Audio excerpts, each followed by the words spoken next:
What's going on, everybody? Welcome back to another midweek mash-up. This episode is a little bit different because on this episode, we are bringing on the two hosts of The Fighter and the Kid, Bryan Callen and Brendan Schaub. So this episode is The Fighter and the Kid. 1 hour of me talking to The Fighter and 1 hour of me talking to the Kid. So this is a compilation of the best parts of my conversations with Brendan Schaub and Bryan Callen, and we put that into one hit episode that you're not going to want to miss. So without further ado, please enjoy my episode with Bryan Callen and Brendan Schaub, The Fighter and the Kid.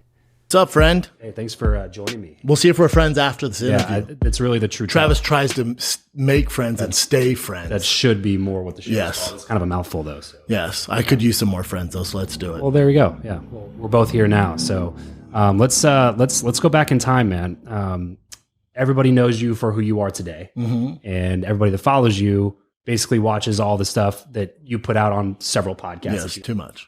But it's a lot of good stuff. I have psoriasis. It's a lot of good stuff, though. It's a lot of good stuff. Yeah. I mean, obviously, or you wouldn't continue to do it. Correct. Nobody would continue to listen to it if it wasn't good. Fair point. Yeah. It's up for debate. Yeah. But I want to know why, I find that it's pretty rare that you talk to, 9-year-old Brendan Schaub and go, what do you want to be when you grow up? And he's like, I want to be a celebrity podcaster. Sure. So let's go back in time to then. 9-year-old Brendan Schaub. Set the scene for me, man. 9-year-old Brendan Schaub. Yeah, I'm in Aurora, Colorado, predominantly black neighborhood. My skill set back then was being silly, and then football. Football is how I made friends and got noticed from girls. So it was a double-edged sword. If you ever seen that movie Shark's Tale, you ever seen that? Yeah. So I'm a great white, but I feel like a dolphin. So I have the great white skills, but my personality is of a dolphin. I don't want to be a great white. Yeah. But the only way I could survive in my neighborhood was by being the great white that I became. So my mom always gravitated towards me doing, acting and comedy. And, Saturday Night Live was like our North Star. Still is. Still my goal to hold like that Saturday young, Night. she was... That young, it was Robin Williams. My heroes growing up were Jim Carrey, Adam Sandler. And then on the football side, it was Junior Seau and Steve Atwater and Dan Marino and stuff. So what position did you play? Man, as a kid, I was like a fullback, which is insane as a 6-year-old or 7-year-old. Fullback and linebacker. Yeah. And I excelled in that big time. I was so kind of consumed by it. At, again, predominantly black school. So the way you stood out was athletic. So I would wear, my parents bought me those, molded McGregor cleats. Yeah. And so we didn't grow up with a lot of money. So they wouldn't buy me shoes then though. So I, was like, well, just give me the cleats. I'll handle the rest.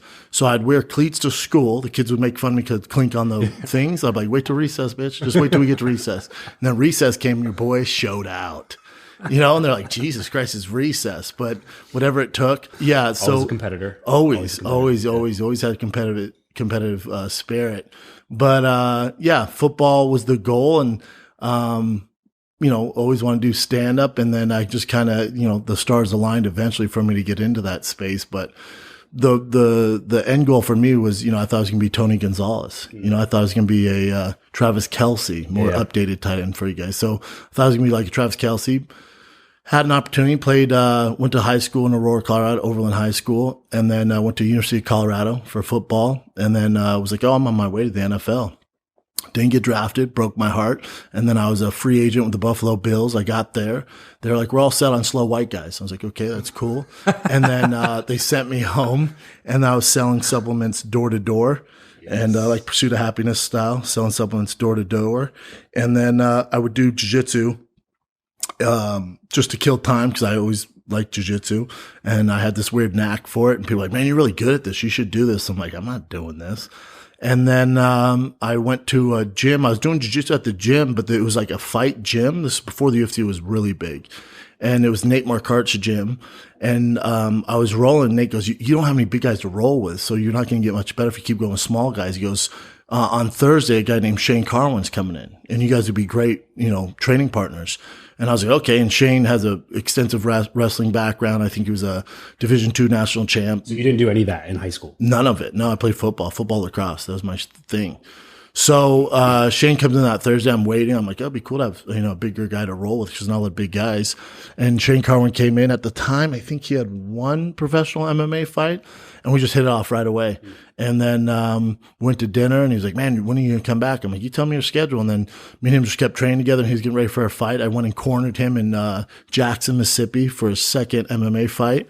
And then he was like, man, I need somebody to spar with. And I was like, oh, I'll do it. We're training jiu-jitsu. So I started sparring with him, and I didn't have money, and he'd pay for me to train with him and his coach, Trevor Whitman, who's this renowned trainer now. At the time, he was not, but I didn't have money, so Shane would pay for it to kind of help me out. So I'd hit mitts with Trevor, and then I'd be in on Shane's sessions. And then probably 2 weeks, 3 weeks of that, Shane goes, Golden Gloves is next week. And I go, that's cool, like the boxing? He's like, yeah. I'm like, yeah, cool, dude. He's like, I signed you up for it. I'm like, dude. So he signed me up for it. And then I remember I went to that. And then it was a whole tournament. It's like the biggest amateur boxing tournament. I ended up winning that all knockouts. It was kind of unheard of in that amateur space. Wow. Yeah, and then that was, my dad came to the finals, and my dad was like, what are you doing? Like, I have a double degree from University of Colorado. He went in sociology and business. My dad's like, use your degree, man. This is ridiculous. And I told him, I said, come to the finals of Golden Gloves. If I win that, you got to support me. He's like, okay, fine. And I fought this military guy who's, 6'8", this giant black dude, and ended up knocking him out in the second round. And then after that, just boxing with headgear on. So it's kind of unheard of to have knockouts. Yeah, so after that, my dad was like, okay, maybe we can do this. And then I would say a year and a half after that, I got invited to the Ultimate Fighter. Okay. Made to the finale on that in the Ultimate Fighter House, season 10 with Kimbo and Roy Nelson. And the next thing you know, I did not ask for this. This was not the dream. It was just the path I went down. Next thing you know, I'm in the UFC. Shortly after that, I'm fighting Gabriel Gonzaga, Anaheim on a big pay-per-view. I beat him.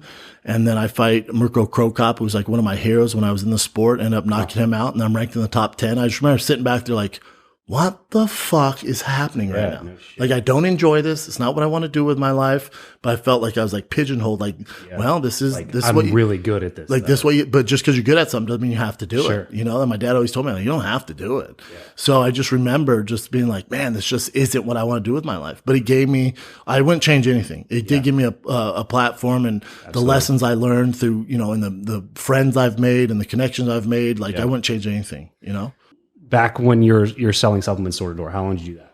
3 years. So you did that while you were training? While I was training, yeah. Okay. That was like the way you're making money. Yeah. And they would let me off to train sometimes because the pro training would be at 2 in the afternoon. I'd be like, can I please go? And they'd let me off. And then eventually that started to become a problem. But I didn't have crazy bills. I remember when I was the Ultimate Fighter, I left my truck at my brother's house. It got repoed because I wasn't making the payments on it. I was living with my brother. What lessons do you think you took from knocking doors and selling stuff for 3 years? That's a long time. So background, I did door-to-door sales for 6 or 7 years. Hell yeah. 5 different products, different companies, recruited, trained, hired, everything in the door-to-door industry. And so anytime somebody says they did door-to-door, most of the time it's like, oh, I did a summer job thing. I did it for 6 weeks and I quit. No. It's like, you do door-to-door for anything longer than 1 or 2 months. It's like, you gotta figure some shit out. Yeah, it's like Pursuit of Happiness. You got your briefcase, you feel like a dumbass. You don't know who you went. I'm selling supplements door to door, so it's like you knock on the door, some old lady answers, like, "What do we have in the repertoire that I can sell to this old lady?" You know. So, I would think.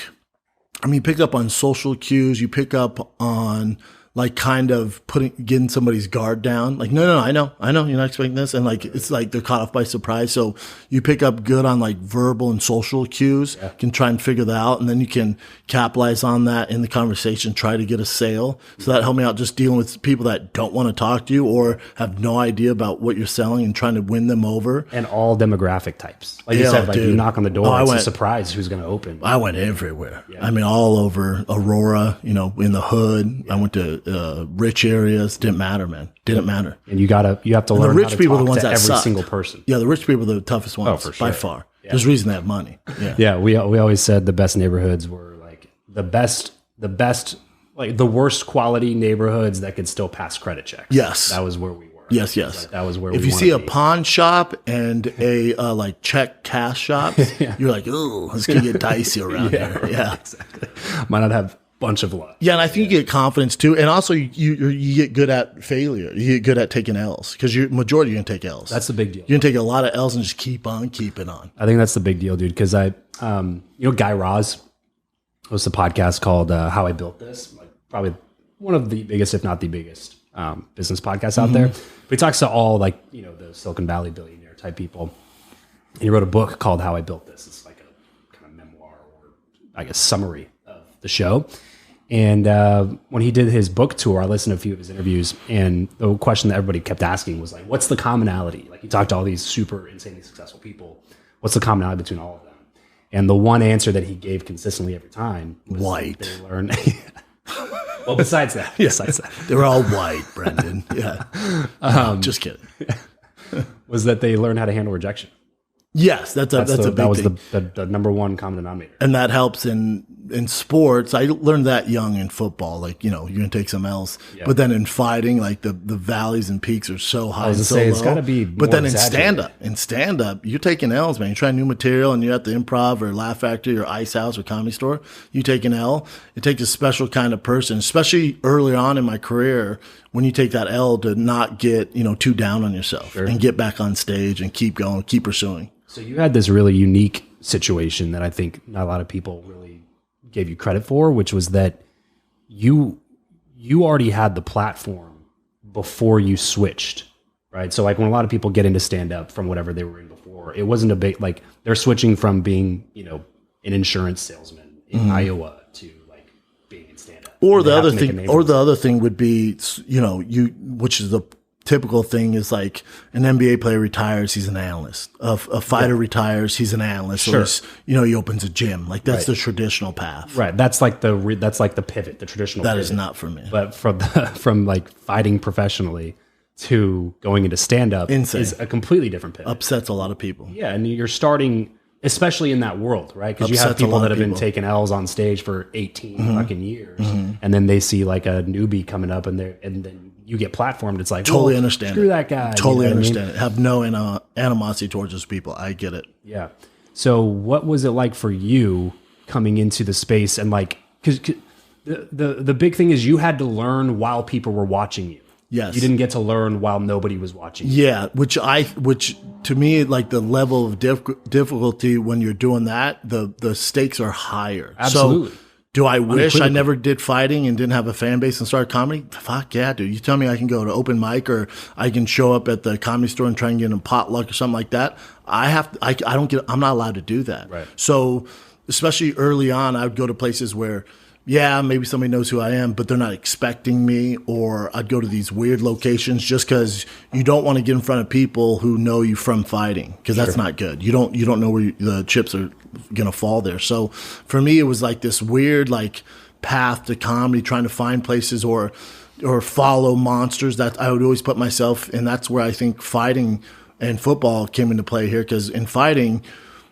the one asset that I knew is like, when it was sparring day, there's certain guys like, oh, I don't want to spar that guy. Well, why don't you want to spar that guy? Because he gives me problems. Yeah. Okay, well, that's who you should be sparring, because you're only going to get better. Because if he's giving you problems now, when the lights are on, you're getting paid for it, you don't want those same problems. That's what you want to gravitate towards. But it's in our human nature not to go that way. So I was good about going that way, forcing myself to go that way. Yeah. So in stand-up, I think early on with young comics, it's not natural to want to follow a Joey Diaz, a Chris D'Elia, a Joe Rogan, a Bryan Callen, a Theo Vaughn, a Tom Segura, a Burt Kreischer. I would ask to be followed by them, or at least go right on before them, or some. Don't give me a sweet cupcake spot. Give me a shitty spot. Let me figure it out. So I think that's where my path has been different. Now you could say, oh, the reason he makes money touring is because he had a fan base prior. I haven't fought in 9 years, man. So that doesn't really work. But then also, you're open mic. Nobody knows who you are. You have the freedom to get away with stuff, try stuff. Right. I don't have that. I had to get pretty good really, really fast. And it was very stressful. Still is. Right. Still is. Right. I mean, you came in I want to kind of parse through the timeline here. So you're fighting, and then the fight world at some point mixes with the comedy world. How did that come about? Who were the first connections? I was a coach on The Ultimate Fighter on Shane Carwin's season. He was supposed to fight Roy Nelson, but I think Roy got hurt, so then Shane ended up fighting Junior Dos Santos. Either way, that wasn't a good fight. But I was a coach in the house on The Ultimate Fighter, like a grappling specialist. And Nate Marquardt had a connection to Bryan Callen, who, is a big comic. And he brought Bryan in to make the kids laugh at the time of The Ultimate Fighter. And I was like, oh, hell yeah, I love stand-up. And, secretly, I like adore stand-up. It's what I've always wanted to do. Did you tell anybody before that? My mom knew, my brother knew, but I mean, in general, my friends wouldn't know. No, probably not. Maybe my college buddy I've talked about too when we got like drunk and stuff. Sure. But we also talked about like hooking up with dudes as a joke. So they didn't take me serious. So they brought Bryan into the house, and we met there and we hit it off. He's like, I have a show tonight. You should come. And I come to a show in Vegas. And then he's like, we just hit it out. We had this weird chemistry, and he was like, man, if you're ever in LA, hit me up, man. I was like, yeah, no doubt. And he was like, no, seriously. I was like, well, this is what's interesting is I'm actually moving to LA because I grew up in Venice Beach in the summers. My uncle lived here. My dad would always send me and my brother. He'd come with us during the summer. So I grew up in Denver, Aurora, Colorado, and then also Venice, California, Venice Beach.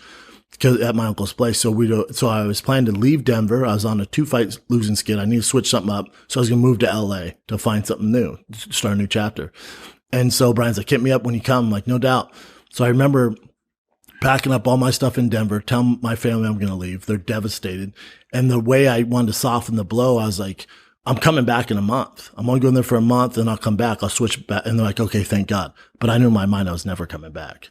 So I packed everything up, drove down there. And then, I remember I pulled into my uncle's place and I just remember I started crying. I was like, I have nothing. I have no friends. I don't know what I'm going to do, how I'm going to figure it out. What the hell did I do? I need to go back. Mid-20s? 24. I was at 25. Maybe I was like devastated. I was like, God, you're an idiot, dude. I knew nobody. And I was like, oh yeah, that Bryan Callen guy gave me his number. So I'm like tears in my eyes and I'm texting him. I'm like, hey man, remember if you want to get coffee? I'm here. 2 seconds later, sounds good. Sent me an address, Intelligentsia off Main Street. And I was like, what? Or Abbott Kinney. I was like, he texts way too fast. Like he's so desperate to hang out. So I meet with him and then we're just talking about things. And again, we have this weird chemistry. He's like, man, I do a podcast. Dude, this is 12 years ago. He goes, I do a podcast. And I go, what's a podcast? He's like, it's like radio, but you record it. This is before everyone, their gay aunt had a podcast, right? Out of their garage. And he's like, I do a podcast. And I was like, I don't want to do that. He's like, no, come on. And we'll have fun. I'm like, all right, dude. So I go, it's out of his house in Santa Monica. We're in wife beaters. We have a picture of this. We're both in wife beaters and just talking shit or whatever. It gets done. He's like, man, we should do this once a week. I'm like, I don't want to do this once a week, man. And he's like, yeah, you'll just break down fighting. And I was like, oh, that's how you don't know me. I don't want to break down. Like my life is fighting right now. I don't want to do that. But if you allow me to talk fashion, cars, comedy, I'm in. Anything else. Yeah. He was like, all right, we can do that. I go, what should we call it? He's like, I don't know. I go, well, what's like your nickname? He's like, everyone calls me the Kid. I was like, okay. And he's like, oh, how about the Fighter and the Kid? I was like, that's dope. Let's go with Fighter and the Kid. 2 years later, I realized he made that name up. Nobody calls him the Kid. He was 40 something years old when I met him. He's 42. Nobody calls him the Kid. He literally made that up. I was like, people don't call you on set. He's like, nah, man, no one's ever called me. It'd be cool though. I'm like, wow. They do now. Our entire relationship started on a lie. You're a fraud. Yeah, you're a fraud. But yeah. So yeah, we just started doing it. And then we were having so much fun doing it. And then I remember we're one of the first to ever, athlete and a comic to start a podcast. Now, millions of people do it, but we were the first to do it. I mean, you're talking 10, 12 years ago. Yeah. We started like 11 years ago. Yeah, man. Yeah. So, I remember I'd be walking the airport, going to like UFC, what was it, 2 or 174? Like I was going to Vancouver to fight Andrei Arlovsky. I'm going through TSA and everyone's like saying things I say in the podcast. I'm like, oh, what do you do in Vancouver, man? We're doing Toronto. I was like, what do you mean? Like, are you here doing comedy? I'm like, at the time I was in stand-up. I'm like, no. Like, you're doing like a live podcast? I'm like, do you not have a TV? You don't see me on the promos for the big UFC? They're like, oh, that's right, dude. I'm like, and in my head, I'm like, oh shit. Started realizing they know me for being funny, not for being this meathead inside the octagon. I'm like, that's cool. And then, so we kept doing it, even though I was fighting. And then, at the time, We just started to get ads, for the first, 3-4 years, we weren't making any money. But then the ad money started rolling in. I remember. Wait, hang on. Go ahead. Say that one more time. How long you were not making money? Probably 3-4 years. Yeah, this is what, dude, I'm sorry to cut you off here. I just have to step in because we produce podcasts. We coach people on podcasts. We teach podcasting. We have a marketing agency that does all things in the podcast space. And that's one of the things that people always talk about. It's like, they want instant money. They want to make money. No. It's like, okay. And I tell people, give it 2-3 years and see if you still want to do it for free. Correct. And then if you still want to do it for free after that, then you might make money in another 2 or 3 years after that. Yeah, we never started the podcast to make money. I've never done it. I didn't start stand up to make money. I didn't start any podcast to make money. Which is why you're making money at it now. Maybe, yeah. Maybe I've never done anything just like, oh, this is just for the dollars. Right. Like I didn't start my whiskey because I want to turn into Conor McGregor. I did it because I love whiskey, So anything I do, it has to be organic. You can't force me to do anything now. Nothing. So yeah, with the podcast, even with stand up, like money, that was great. You're going to pay me to do it. I would do it anyway. Sure. So it's great. But I remember we got our first major check for doing podcasting at the time we were with Fox. I got the first major check. And then I also had my check on the counter. I was living at 800 square foot apartment in Marina Del Rey with my girl, my wife now. And we had the 2 checks sitting there, and the check for being this silly dumbass compared to the check of getting punched in the face was way more. I was like, figure it out, dude. I was like, oh, I'm done. I'm out of here. So I just ran with podcasting after that. And then that was the last fight. That was the last fight. That was the last fight ever. And then, we started to do live fighting the kids. Again, this is before people were doing live podcasts, but Bryan was brilliant. I'll give him all the credit on this. He goes, you ever seen a live podcast? I'm like, yeah, they suck. Just 2 guys sitting down talking on a stage. He's like, we're not going to do that. We're both performers. He's like, we're going to make it a show. It's a fighting kids show. It's not a podcast, it's a show. So you come out and tell a 10-minute story because you're a good storyteller. And then we had all these bits lined up. So we'd have a set list of bits we'd do for every show. And I was like, oh, that's smart. He's like, yeah. And I was like, oh, wait, so I'm doing stand up. And he knew I wanted to do stand up, but he didn't want to scare me. He's like, no, you're not doing stand up. You're just telling a story like you're on a podcast. Like just pick an interesting story and then 10 minutes, then I'll come out. Yeah. I was like, all right, cool. We're doing big venues. Like my first time ever on stage, I think was in either Bray or Ontario. Like 500 people sold out. First time ever.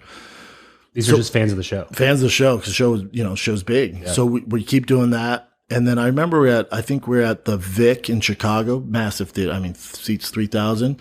And I'm backstage. I'm all nervous. I'm like, I don't know what story I'm going to tell him. Brian's like, what are you talking about story? I go, come on, dude. Like I'd get so frustrated. I'm like, the story. We start every show with a story. He's like, oh, dumbass. You think you're telling stories? I go, what am I doing? He's like, you're doing stand up. He goes, most people are laughing. And then just a light bulb went ding. I went, oh my God, dude. And I got more nervous.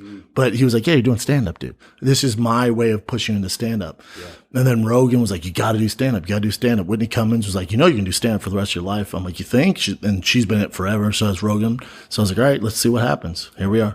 That's wild, dude. That's wild. When was just waiting for CT to kick in. So you probably buy your tickets in Naples, Florida this weekend, and then Bakersfield and Brea because we'll see. CT's going to kick in any second. The clock is ticking. Yeah, I'm paying a heavy price. Oh, man. When was the first time that you guys did Rogan?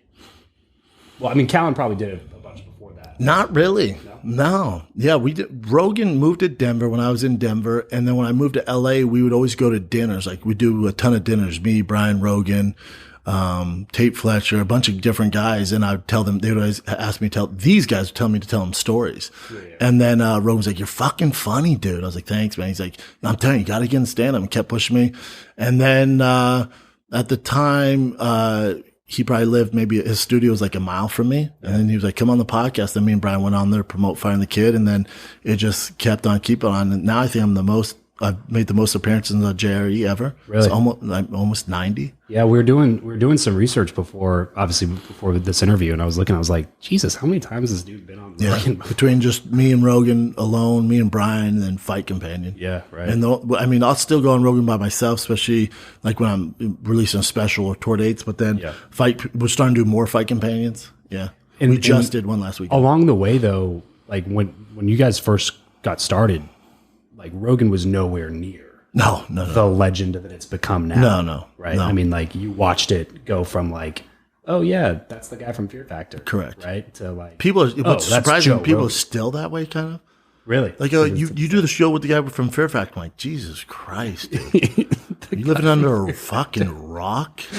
I'm not even entertaining this conversation. Multiples of the views. He's also one of the biggest comics in the world. He's been doing stand-up longer than any of that bullshit. He's a stand-up first. Yeah, that's what I tell people all the time, because again, we teach people podcasting. A lot of people are like, well, I just want to be like Joe Rogan. I'm like, well, first of all, that's not going to happen. So like, let's reframe some things. Like, comic before with that he got into podcasting, he had already done like 20 years of stand-up comedy. Correct. He was an extremely effective communicator that knew a ton of different people, all from multitudes of backgrounds. He knew how to communicate with them and hold conversations with them and be funny at the same time. He was a television host. He was on a sitcom. Yes. Like, when he started, he was already leagues ahead of you. Correct. And he started the podcast before there was like 1,000 shows in existence. Podcasting's on the decline now in general, as far as the people, the entry the number level of people that are starting. It's going back down because I think listenership is up. Yes. The audio listenership is up. The viewership on YouTube is down across the board. Yes. Really? Yes. Okay. Well, that's for a variety of reasons that YouTube controls. Yeah, I was going to say audio is where it's at anyway. Yes, audio's king, hands down.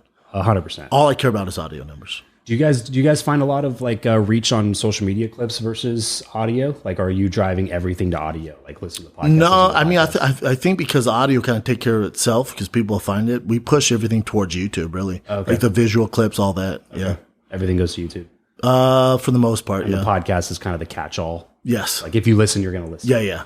But you don't do much like to promote. The audio, no, the people find the audio. Yeah. That's what I've found is that it's the most difficult part to grow because discoverability is audio. Yeah, for sure. Because discoverability's shit. Big time now. The only way to find it is to search it. The waters are murky. Yeah, right, exactly. Unless you're a new podcast and you book like some crazy guest and people are like, oh, let me check this out. And I'm like, all right, what else have they done? Yeah, exactly. Yeah. I was going to say, even then, like you might get a small spike in numbers, but the next episode, it's back down to where it normally is. Yeah, I'm not... I mean, as long as I've been doing it, I'm not interested in that. You know, the wave of booking a big guest and you have nothing in common with them just for the views. There's no longevity in that. Sure. Yeah. I'd rather do a podcast with my friends and it gets less views. I'm good. But it makes it more interesting. Yeah, because you're buddies and I want to do it. And you've built a solid fan base now. Because that's the thing that, again, dude, I got these people that are just like, I just want to like start podcast and I just want to like bullshit with my friends, like we're all pretty funny or whatever. And it's like, but the problem is though, nobody cares. Nobody knows you. Yeah, no one cares. Like nobody knows who you are. Besides therefore, they have zero amount of investment in your story, in your bullshit, in about what happened to you at work. Nobody gives a fuck. No, because like Tim Dillon told me this, he's like, bro, now that there's so much money being made in podcasting, like legit talents get involved. Like, exactly. Like it was so niche when you and I were doing it, especially you. Now, like you have, fucking Jason Bateman. Yeah, it's like you get legit Hollywood stars with fan base. They're doing it now. It's just a different thing. Yeah, it's just a different thing now. Yeah, it's all about niche now. Like you get your fan base, fuck everybody else, ride with your fan base. So I got a buddy. Who's been podcasting for a while. He just started this new show. It's about vertical farming. I didn't even know that was a thing that existed until he was telling me about it. It does not get a ton of traction, obviously. It's a podcast. Unless you're a farmer. I bet for farming, he crushes But if you're a vertical farmer, that's the only show that exists. Yeah. So you listen to it. All 14 of them are crunk every Monday. His first 2 seasons, he released 2 seasons, and he sold sponsorships on all of them. He made $70,000 on sponsorships for his first 2 seasons with a minimal amount of downloads. And I was like, that is the perfect case study. Yes. For what it means to niche down. Yes. And find something there's a lane care for about. Yeah, there's a lane for it for sure. And advertisers want to spend money. It's like advertisers want to spend money, but the bottom line is like if you're trying to advertise whiskey, you're going to advertise it on your show or Rogan because you need massive distribution with a wide variety of potential customers. Yep. But if you're a vertical farming equipment salesman, you know what I mean? It's going to cut your sponsorship down. Those sponsors would waste money on your show. Yeah, correct. Because there's the 99% of your listeners don't give a shit about it. Sir. So they go to this guy and it's like, you might only get whatever 700 downloads. His conversion rate's great though. Exactly. Yeah, his conversion rate's gonna be higher than 1 million downloads. Yes. So like perfect example, dude. I know I said I wouldn't bring this up, so sorry to rub some salt in the wound. No, what do you got? You've been into fish a lot. Yes. Lately, okay. So if you started a freaking fish podcast about like aquariums or whatever, I bet you 100% it would be your least downloaded podcast, but it would get, like, in terms of dollars per download, the highest of everything else. Yeah, it's strange. Because you would have these hobbyists that would come in and they want to spend money, and it's an expensive hobby. Agree. You know what I with a lot of it, like, it's all organic. Like, with that, it just came through. My son wanted a fish tank, and as a kid, I loved fish, but we didn't have money to buy, like, the nice fish. So I took him to get fish. I'm like, oh, these fish are bullshit. Yeah, like goldfish. Yeah, and I was like, this is a waste of time, dude. And then I asked the guy, I'm like, hey, where can I get cool fish? He, like, looked around. He's like, dude, go to here. And it was, like, right near my house. I'm like, yeah. He's like, they have everything. So I walked in there. I'm like, oh. And I remember as a kid, I was so obsessed with fish tanks. I knew everything about them. And just all that came back to me. And the next thing, literally 3 weeks later, I have 3 fish tanks, 80-gallon tank, 55-gallon tank, 30-gallon, and I have all these exotic fish. I just got really into it. And then I would post about it and talk about it. And, it might not get 1 million views. It gets good views. But then I saw how my fan base, because it's, they're not going to give me advice on fighting or on stand up. They don't do that, but they do know fish. So the amount of engagement I got from people like, hey, try this out, or have you seen this fish? Cause that's them going, oh, actually this I know more than Brendan I relate about. to that. Yes. This I can actually help them. Yeah. So the engagement, the connection I've made in the fish world is insane. As well. Same thing happened during the pandemic. I got really into bike riding, still am. That's mainly, I ride bikes more than I lift weights now. I love riding bikes. But the bike community is so supportive. So is the fish community. I've made great connections just through riding bikes. Hey, I like bikes. People are like, well, I know more about bikes than you do. Let me help you out because you've helped me out from making me laugh or whatever the fight breakdown. Sure. So here's how I'm going to give back. So you meet some great people, man. It's dope. It's dope. That is the wild thing about the internet, dude, is like, no matter how crazy or weird the niche is, there's an entire community of thousands or millions of people. And that are interested in that same thing. And they know their shit, man. Right. Yeah. Right. Yeah. That's what I love about the podcasting space, dude, is that when I go to, like, a podcast conference, I do a lot of, like, events and conferences and stuff like that. And how long have you been doing it? 6 years, almost 6 years. And in the business world, it's basically the same group of people because everybody's there for business, so like the personality types are similar. The types of people are very similar. But you go to, like, a podcasting event and they're a lot of fun, dude, because everybody that's there, the only thing that unites them is the medium through which they get their message out. Yep. But the, like, industries are vast. Like I said, anything from vertical farming for sure to business to comedy. It's just like, wow, the just pure spectrum of folks that exist in this world. Yep. Just the only thing that unites us is the way that we talk. Yep. I think the kind of the perspective on podcasting is changing too, because the Rogan deal, they see how much money he's getting. Like, my dad forever be like, are you even making money doing this? I'm like, oh, dad. Oh, dad. So it's like now it's changed a little bit because they see like Caller Daddy and Dax Shepard and Armchair Expert. Like, no one really knows the finances of a podcast. Right. Right. No, that Rogan deal, Smartless, Wondery, Gimlet, all these, like, networks and stuff that are being picked up. Like, it's when those first checks were signed, it's like they called the price of what a podcast It changed the game. And right. I'm glad those guys got paid. I don't know if it changed for the better, because then you get this influx of dumbasses. Totally. And so now, because there's the level of entry is so minimum. When a camera, if you want to be on YouTube, but really just need, because audio's king, you just need 2 mics and someone knows what the fuck they're doing. Right. So the level of entry is so low, so everyone can do it. Yep. So it just it makes the waters a little muddy. That's always the saying, dude. But talent always rises to the top. Always. Right, exactly. Always. Yeah, there's always room for the best. Yes. In every situation. Mm-hmm. It's just, I think people underestimate what it takes to become the best at something. Yes. Especially somebody who's never been the best at anything. Yes. You take somebody who's just been, like, in complacent mediocrity for their entire life and then give them a microphone. Yeah. They're just going to sink to the middle again. Yeah, you're not going to blame like everybody Joe Rogan. else. Yeah, right, I'm blaming everybody. Yeah, I think, and that's where, me and Bryan were perfect, because Bryan's not a business guy really. Like, he's a comic and actor. So people tell him what to do. He gets a script or comedy. It's on his, on his time. So with the podcast, I brought the business side to it, because he would come late, or whoever it was. If we had a guest and they were late, I took it as such disrespect, because I was like, I tell all new podcasters like this, treat it like you work for ESPN, or treat it like you work for HBO. It should come out the exact same time every single fucking week. Yeah. It shouldn't come out a day later and people don't know when it comes out. It comes out the exact fucking time. Yep. So people can depend on you. Because if it's coming out maybe a Tuesday, maybe a Thursday, you're not taking it serious. Right. So I treat it like because I've worked for, Bryan Bravo. I worked for I've worked for ESPN. I've worked for Fox. I worked for Showtime for all these years. So it's like I treat my business the exact same way that when I was an employee of those businesses. Yeah. Don't disrespect me, man. Well, it's the people that do it by the seat of their pants, you know? Right. It's, you can't compete. Exactly. That's the problem. Can't compete. It's never going to get any traction. No, you're competing with the best of the best, man. It's like 90% of starting, like the reason to start a podcast is to build trust with a group of people. Mm-hmm. That's called an audience. Mm-hmm. Like an audience is a group of people who like Brendan so much that they want to tune in to listen to what's going on. You're like, that's just a wild thing to think of. Wild.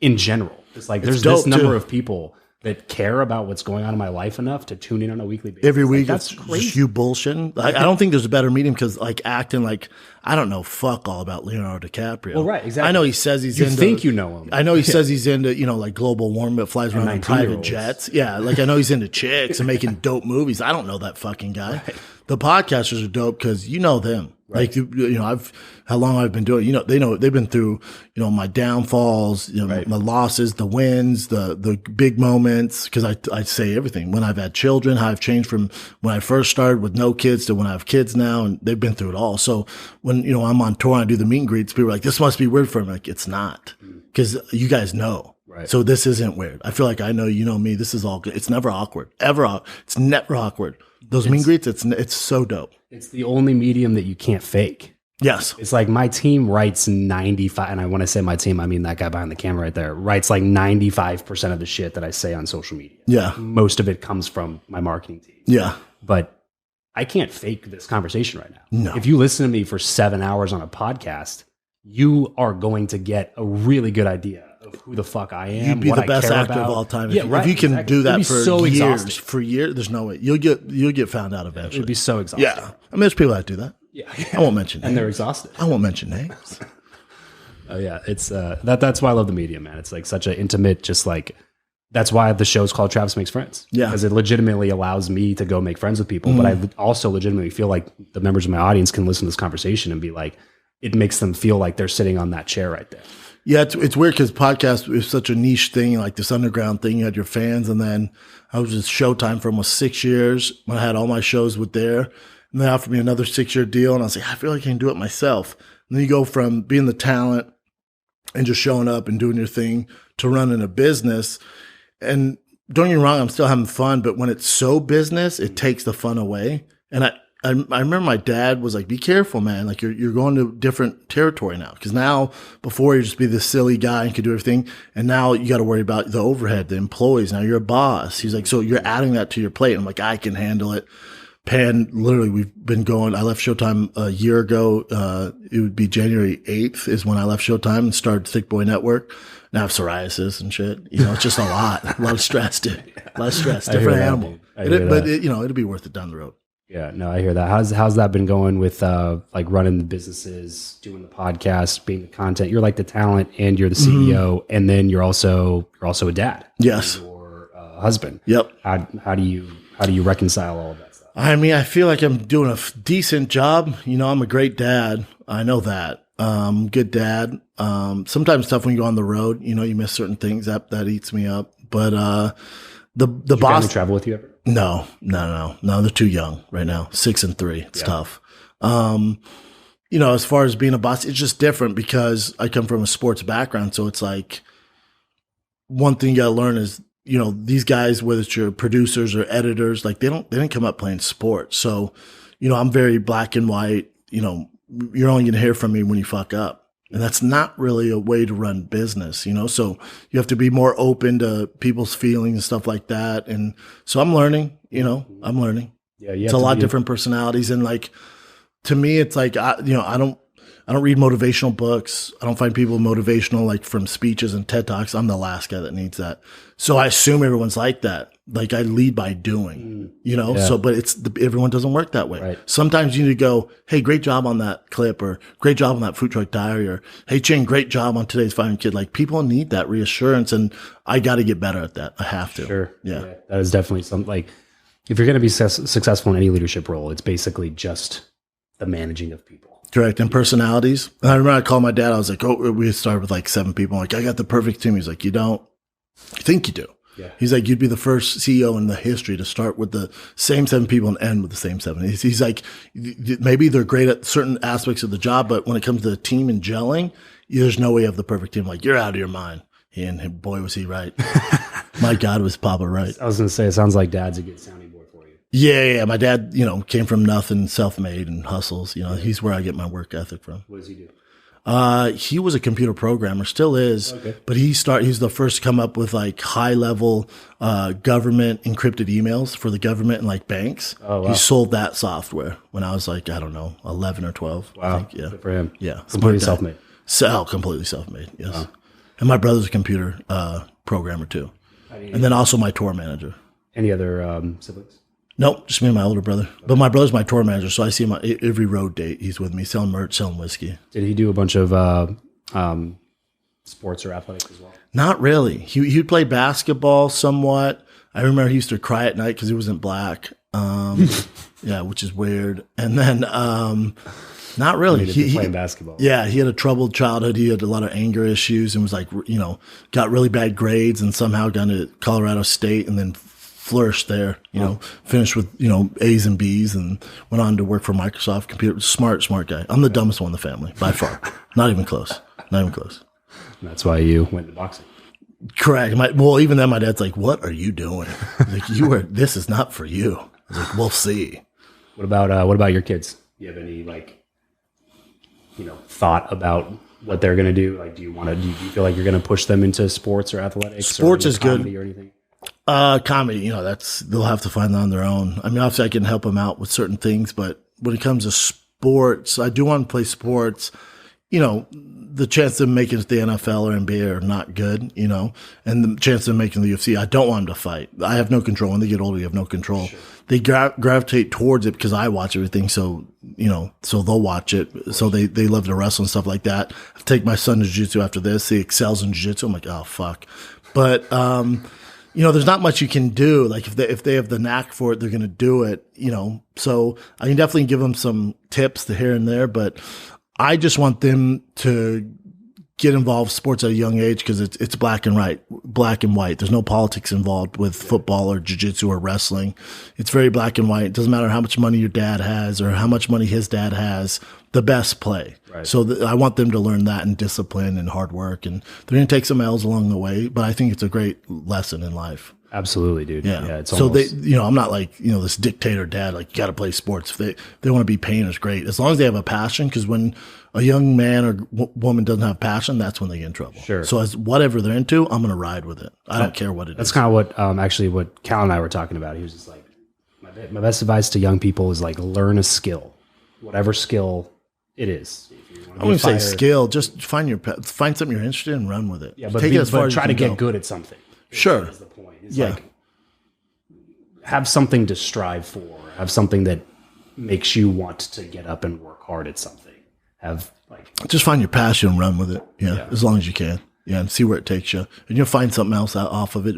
Maybe you're not, the next freaking, Jerry Seinfeld, but then you start doing podcasts. Like actually, I want to be the guy behind the camera. You get different perspectives. You never know where it's going to take you, but fucking run with it. Yeah. The don't have a plan B. The medium of podcasting seemed to be kind of like where you found your opportunity a little bit, at least, right? I mean, like you have because I put my shows now. How many shows are you a host on, and then how many shows are part of the network? Let's see. So we have Fire and the Kid. We have the Golden Hour, formerly known as King and the Sting. So Fire and the Kid's me and Bryan Callen. Golden Hour is me, Chris D'Elia, Eric Griffin. We have Shop Show, which is just me. We have Food Truck Diaries, which is me and another fighter. And then we have the Cowbass Fight Companion. So we have 5 shows on the network. Yeah. Keeps you busy. Yeah. I got to find a way to eventually cut it down. I'm not sure how much I can be a CEO, like President of Thick Boy, and the talent and stand up and all this and be a good dad and good husband. I told my girls, how long do you think you can do this? Especially when I got my psoriasis. I'm like, at this level I'm working at, maybe another 2-3 years before I got to make some changes. So we'll see where it goes. What do you think the next move is? I don't know. I don't know. Rob Dyrdek's a good buddy. When he came, he did the show and he's like, all right, he's like, see the network. And Rob's talent, obviously ridiculousness. He crushed on that, but Rob flips businesses and invests in businesses. He's the best. We had him on the show. He's the best. And he was just like, what's the plan? And he's like, I'm looking, he's like, it's probably worth this much. You could sell it for this. I'm like, Rob, you got to chill. I said, this thick plane, Thick Boy Network, this thick plane, we're just getting off the ground. Yearin's very young. We're just getting off the ground. Let me get to cruising altitude. Let me get some Wi-Fi, and then I'll figure out the plan. But right now, I'm just trying. I got blinders on. I just got to get this thing off the ground, and then I'll figure out, and I'll call you. Is the goal increased viewership on existing shows, or is the goal to continue incubating talent and getting shows off the ground? I think eventually, develop another talent, stuff like that. That's tough to do. And Tom Segura, who's kind of my North Star, he has, Your Mom's House, and he has his network. And he always told me, he goes, you'll find out how tough it is to start a new podcast. He goes, you'll realize that you have to be part of it. Because unless they have a built-in audience, whether it's a former fighter, stand-up comedian, whatever it is, you realize starting a talent from nothing to something is fucking tough, dude. Yeah. And it's not going to be worth your time. At the level you're operating at, it's not worth your time. Yeah, that's the crazy thing to me about like what Barstool's been able to do. Is they seem to be able, like they have a built-in audience, though. And they hire talent that they know that audience is going to vibe with, and they're the best at it. And they consistently find good young talent that they're actually funny. Well, because they're actually interesting. Because one of the upsides of Barstool is they know what's going to work for their audience, and every single person that is up and coming funny wants to work for them. So they have a bigger pool to choose from. Sure. They're great at it. Is that kind of the goal for you? Is that level of media attention? I'd have to bring on some help, which I'll probably do in the next year or two. Yeah, but like a president or a CEO or something. Maybe where I can back off a little bit in other shows where I don't have to be the talent. Yeah, for sure. That's the playbook we're running right now. Is I just submitted an offer letter. We'll see how it goes for a president to come in and like run my agency. That'd be great. If I could step back, that'd be great. Because I love doing this exact thing. Just going out, meeting interesting people, having fun conversations, and then figuring out how to turn it into money later. Yeah, I would love for someone to come in and do that. Because I could use some help. I'm exhausted. Yeah. No, it's just too much. You know what I mean? And like the point where I got to, bro, was where I started looking at some of my like most productive and wealthy friends. Where I was like, this person's doing $300 million this year, and they work less and seem much happier than I am. Yeah. You know what I mean? But I bet if you went back a number of years, they were doing what you were doing. Totally. Yeah. They got to that point. That's success to me. The hustle will get you to a certain place, but it will only get before you you break down. Yeah, exactly. Correct. Yeah. Because at some point your hours can literally not be duplicated. Correct. You have to be able to like bring on some other people who are as good or ideally much better than you. You want someone thing that you're trying to do. Yeah, because I'm a control freak. So they'd have to come on, know what the fuck they're doing, where I can fully trust them and don't have to worry about it. Yeah. Yeah. Which is hard to find. It's a needle in a haystack. Yes. Yeah. Because you can waste a lot of money going through people like Tell that. me about it. Trying to like, hey, but let's bring you on and sign a contract. Then 90 days later, it's like, hey, what have you done? Yeah. What would you say you do here? Yeah, exactly. Yeah, I've had many of those conversations. What would you say you do here? Describe for me what I'm paying. Yes. Okay, so the show's called Travis Makes Friends, dude. And the reason that we changed it to that is it used to be called Build Your Network. And it was more or less about the whole idea is that your friends and the people that you hang out with will ultimately shape you into the person that you're going to become. Who you get around with, the influences that you put around you will turn you into a new version of yourself, whether it's a positive or... Yeah, you are who you hang out with. Yeah. Sure. That's why some of my son's friends, I'm like, Yeah, absolutely not. Yes. Draw a line on that.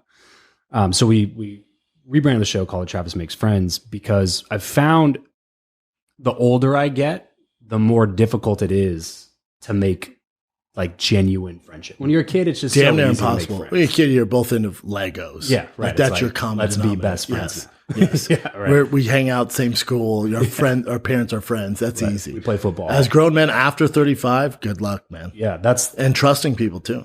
That's exactly the point. Is like I've been burned so many times. There's so many people that you have no idea who they are, and even if they seem fun, and a lot of times those are the people that are actually the worst ones, are the ones that like are the best looking from the outside in terms of they seem to have all their shit together, and then like 4 months later, it's like disaster. Yeah, this is not good. Correct. How do you view making friends as an adult? Like because my thing is like it's still an important part of life. We're social creatures, and we. Do you have kids? I do, yeah.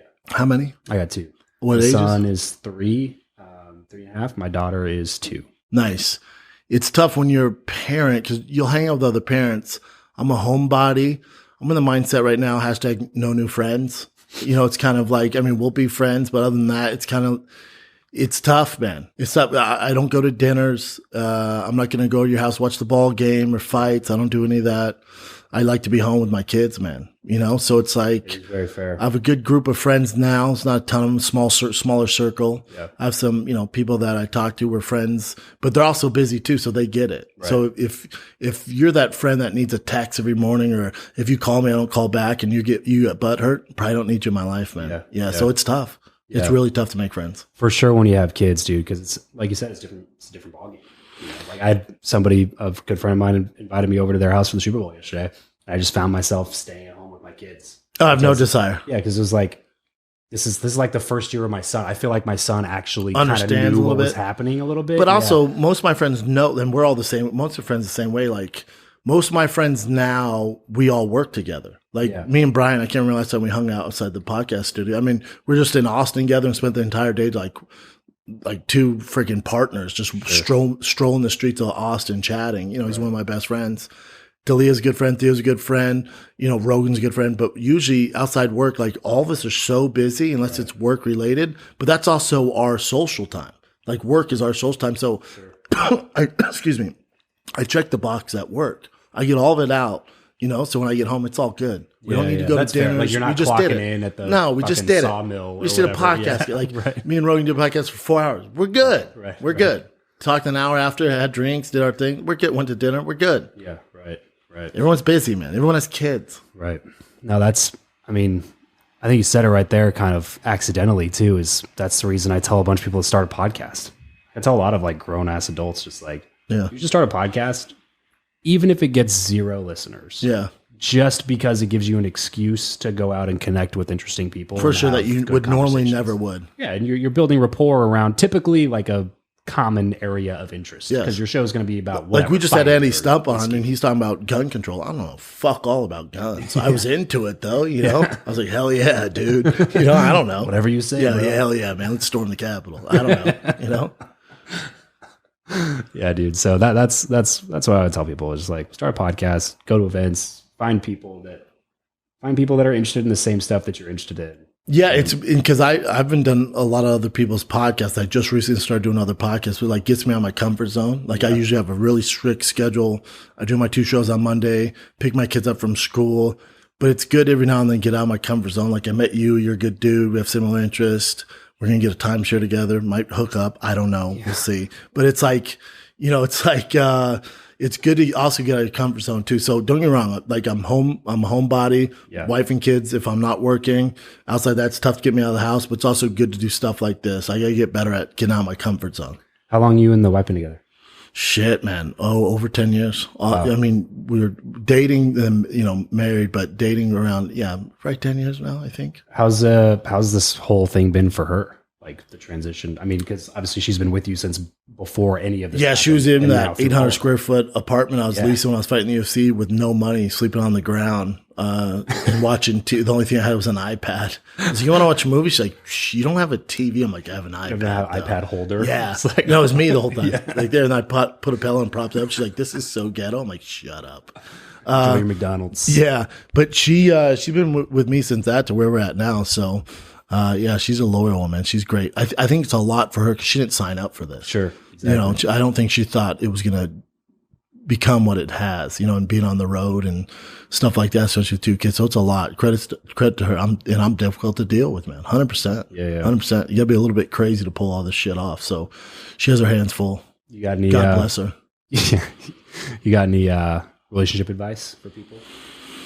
Ooh, I mean, relationship from my perspective, like, don't forget it's not all about work. You still got to put the time in at home and make them a priority. You don't want to forget about, what got you to the dance. You've had this great supporting group, so you don't want to leave them behind because they're the ones you need to worry about. So it's like, I had a buddy who was like, oh, let's go to Miami and we'll do this content with Tekashi 6ix9ine. I was like, first of all, I'm 39 years old. I got kids. I'm not flying to Miami to do a TikTok with Tekashi 6ix9ine. It's like, I got to be home, man. If it's not really important, and, paying my mortgage, I'm probably not coming, man. Yeah. You know? Right. Especially not for that. No. But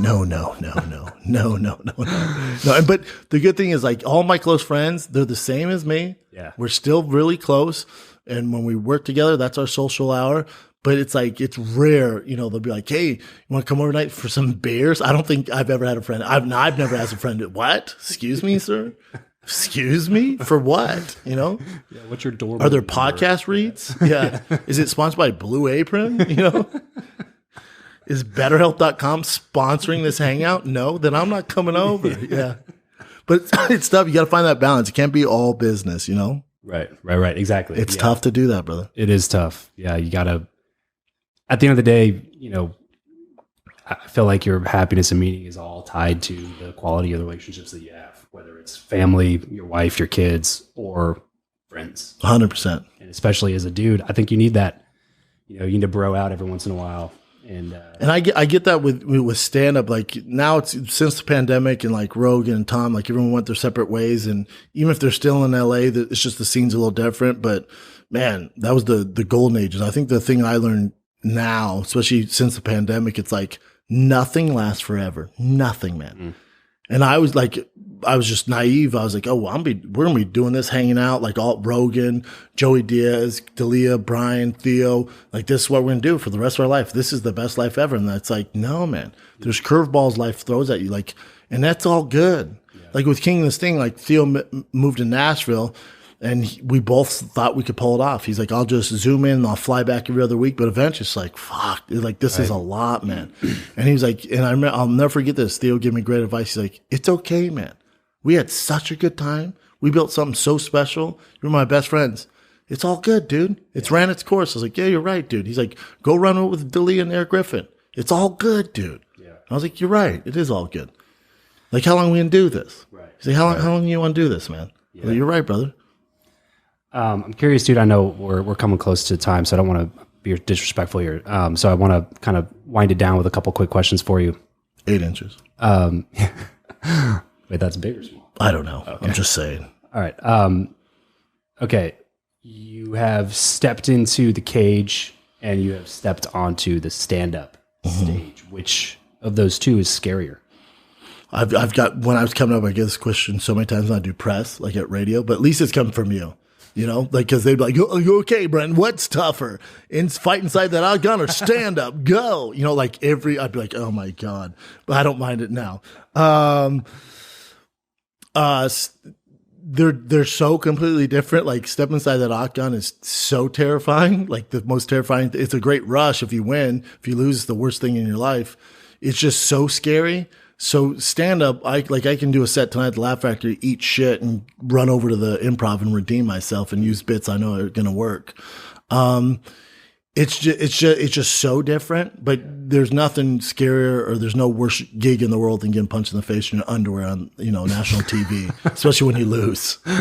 So that's still the winner. Toughest thing I've ever done. Yeah. I mean, stand-up's fucking tough, man. Don't get me wrong. They're just so completely different. Yeah. I think I asked that question to Bryan Callen. I was like, you did? He's never, ever done athletics at a high level. No, not that. If he pretended he was a fight on a show, I'm gonna freak the fuck out.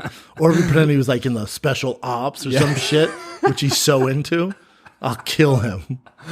No. It was something about I was setting it up because I was just like, I feel like of all the things I've done, like door to door is just so much rejection and it's so emotionally exhausting. No one's watching though. But that's what I was gonna say, was that, like, I feel like stand up and acting, if there's anything that has more rejection, it's auditions. Yeah, I've done auditions, and that's whatever, because like your chances of getting are so small. Yeah. Stand-up's tough if you're on a big show and you're trying new stuff out, or for whatever reason the crowd's not feeling you, and the guys before you did great, and then you eat dick. Like, it's a real special talent to be like, all right, well, better go figure this out. Yeah, that sucked ass. I guess I'm doing it again tomorrow. The worst, dude, but nothing worse than flying to Brazil for a major pay-per-view fight and getting knocked out in your underwear. Oof. That. There's no low than that. That's the worst. There's nothing worse. And of course, fans will remind you, remember this? It's like, bro, that was 12 years ago. I'll never forget. You're like, all right. I love how it's the fans too that are like 240 pounds overweight. eating Doritos, watching the fight on their 7th beer. And Yeah. like, you suck. They're the most critical. You're like, okay. Step into the ring, motherfucker. Yeah. And then last thing here, dude. I know that you got a ton of stuff going on. So where do you want people to go connect with you more? When's this air? Whenever you want it to. If it's soon, I'm in Naples this weekend, Thursday, Friday, Saturday. Won't be that soon. Naples. Okay. So not whenever I want. Okay. Backtrack. Yeah, backtrack. Sorry. Outside that, I'm in Bakersfield. I think it's the 23rd, so Thursday night only. That thing's almost sold out, Bakersfield, California. Okay. And then I go over to Brea Improv. That's March, I think that's 3rd or 4th. It's the Friday that week, so it might be March 3rd. I have 2 shows at Brea Improv, me and special guest. 2 shows, one night. That's March 3rd, Friday night, Brea Improv. Then Saturday, I have a Calabas fight campaign for the big UFC 285 with me, Jelly Roll, Rampage Jax, and a special guest. Oh, nice. That'll be awesome, dude. And then I'm in Oklahoma City and Tacoma. I'm all over, man. If you are watching the show, listening to the show, and you also liked the episode with Bryan Callen, then definitely go check out Brendan's show, The Fighter and the Kid, available wherever you get your podcasts. And if you have any tips, get rid of psoriasis or keep fish from dying, shoot it my way. Yeah, I'm sorry. Yeah, it's all good. Thanks, man. It's all right. If you enjoyed this episode of the show, please leave a quick rating and review. Subscribe. Tell us what we can do better. Tell us, if you want different whiskey or if you want, whatever. Just tell us. I think we're friends now, though, man. Yeah. Shared some whiskey. So. Yeah, thanks, brother. We're friends. No, I won't come over for beers. Thanks a lot, guys. Catch you on the next episode. Peace. It's good to be here, and it's good to be your friend. I look forward to working on our friendship over the next hour. There's nothing I enjoy more than creating intimacy with another man in a sky blue shirt with that kind of a beard and a barrel chest. I knew that was the type of person that you are. You're damn and that's right. why I'm here. You're damn right. Friendship's interesting, isn't it? It's like, I was thinking about that. I think men connect on 2 different ways. I think they connect, one in how they, I think how much they laugh with each other. You know, that's a bonding experience, but also probably you connect when you're doing something difficult together. Yes. Yes. War, totally. Military shit. Yeah. Being on the same team, the struggle, the shit work. Yep. When you're somewhere you don't want to be, but you're suffering together. Right. That shit creates a bond. Yeah, it was funny to mention that. Like 2-3 months ago, I'm basically at this point fully recovered, but a couple friends of mine and I did a 38-mile run. Jesus Christ! From midnight to 9 a.m. Took me almost 9 hours. What? And that's exactly what happened. But what you're talking about is like that. Why did we do this? Who got us into this fuckery to begin with? 38-mile run. Yeah. And I was not very well trained for it. As you can tell, I'm a fairly bulky person. I didn't have any business doing long distance running. My toenail just fell off. Nobody has any business running 38 miles. Like 26 miles. Life is too short to run 26. Hey, let's tack on another 12. Anybody want to run another 12? Was 26 not enough? The answer was no, and the answer was yes. The fucking story of the marathon was he dies at the end. He ran 26 miles to tell him the Spartans were coming or whoever, and then he fucking died. You want to do another 12? That's what human beings do. For some reason. And specifically, that's what dudes do. I had a guy he swam from Catalina Island to Santa Monica. Now, Catalina Island is out, and just so you know, that's where the big gray whites hang out. That's where the 22-footers hang out. That's where they're all just swimming around, eating sea lions, elephant seals, whatever the fuck they eat out there. And he swam, he started at 11 p.m. So he's like, I'm going to swim at night. And swam from 11 p.m. and got there at 7 a.m. And then he goes, would love to get you in the water with me sometime. Something about like a pool? Hey, bro, I'll be in the boat, and it better be a big boat. And I'll be in a warm poncho with donuts and fucking cocoa doing stuff like this. You got it. And if it's at night, I won't be. Yeah. I'll be napping. And I'll wake up at 7 maybe with the sun, groggy. Fucking get out of here. Get out of here with your long swim. Dude, it's so funny that men tend to be that way. I do want to go back in time and build a little bit of context before we jump into some other things here. You have a fascinating story, and I didn't even know everything about it until I was doing a lot of prep work for this interview. And I was like, Jesus Christ, dude, how many countries have you lived in? How many places have you been to? So for people who don't know, you were born in the Philippines, and I'm not even going to try to piece the puzzle together from there. Can you take us through that? Calcutta in India. Then we moved to Bombay, which is now Mumbai in India. And then Lebanon, and then Pakistan, then Lebanon again. And the war broke out. And I watched, even as a kid, I saw that country change under war. It was only 6 months, but I saw we were going to buy a house or move into a house, and we weren't able to. I just saw everything change. And then we were evacuated to Greece. And then just military family, correct? Banking. Yeah. Okay. And then everybody's like, "Oh, your dad worked for the CIA." Who knows? But who knows? Hey, listen, you keep waking up free every morning, he'll do what he does, all right? And then we moved from Greece to Saudi Arabia. And my parents stayed in Saudi Arabia, and then they were in Pakistan, Saudi Arabia, different parts of the Middle East. And I went to boarding school in Massachusetts because you couldn't go to high school in Saudi Arabia back then. Foreigners couldn't go. Really? So school ended by 8th grade. So all of us had to be shipped off. That's wild. Yeah, you had a choice between Switzerland or the United States. Or if you came from it was such an international school. So everybody just it was a diaspora. We were just, you just lost. So for me, saying hello and goodbye constantly was chaos. Yeah. No and maybe even a little traumatic. But so you moved, so you went to Massachusetts when you were 14. Yeah. Was this the first time you were in the States? Yes. Wow. I'd visited, but only like 2 weeks at a time. But your parents were from the States, or no? My parents were from the States. Okay. So you spoke English. It was still... English is my first language. Yeah. So I didn't know how to do little things. Like I'd never watched TV, like American TV. I didn't know much about sports. I never watched, I didn't have a team. Yeah. I didn't know how to address an envelope, little weird shit like that. Yeah. And when you're moved around constantly like that, even in the middle of the year, you miss chunks of your education. Sure. You really do. You get these knowledge gaps. Yeah, you don't take grammar. Like grammar they forgot. So you don't know. There's just all kinds of shit that happens, man. And I think when you're a kid like me who suffered from a form of ADHD, they didn't diagnose it back then. Yeah. But certainly I was I think the stress and the lack of consistency didn't help a kid with my brain. Yeah. But God bless, thank God, because my compensation was to be funny and all that shit. So, yeah. Sure. I was going to ask, do you look kind of at that time in your life as like a neutral? Did it give you an advantage? Did it give you a disadvantage? I think any kind of struggle, if you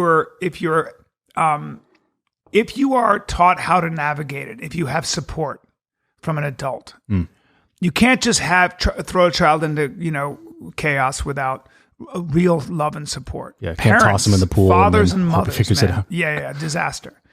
But I think it was Nietzsche who said, "For my children, I wish nothing but loss and depravity," because it's only the blessed, are so. There is that idea that whatever you go through, you'll be thankful for, and if you're not, you have to orchestrate your life so that you are thankful for it.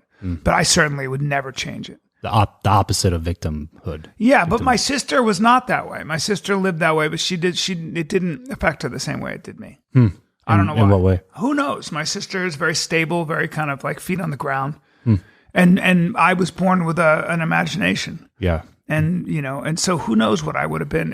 Maybe I don't know how much of it is nurture and how much of it is nature. Sure. Yeah, that's kind of the question, right? Yeah. It's like the psychology behind that, where your sister basically goes the opposite way. Yeah. And seeks the stability that she didn't have. And then you just kind of embraced the chaos and continued in it? My father she's more like my father. My father could live in all those countries and never speak a word of the language, which is baffling to me. My mother would go there and immerse herself in the culture and learn the language. She speaks Arabic, French, Spanish. These were the things, Italian. She would put herself in those. She spoke Urdu. She really worked at not only speaking the language, but making sure that we as children were surrounded by the people of that country and ate that food. We didn't eat American food. Yeah. My mother was like, I'm going to eat what the Pakistanis eat. I'm going to eat what the Indians eat. I'm going to eat what the Filipinos eat. I'm going to eat what the Greeks eat. And my father, to his credit, understood the value of that. Yeah. Was she working as well? No, she was just raising us. Okay.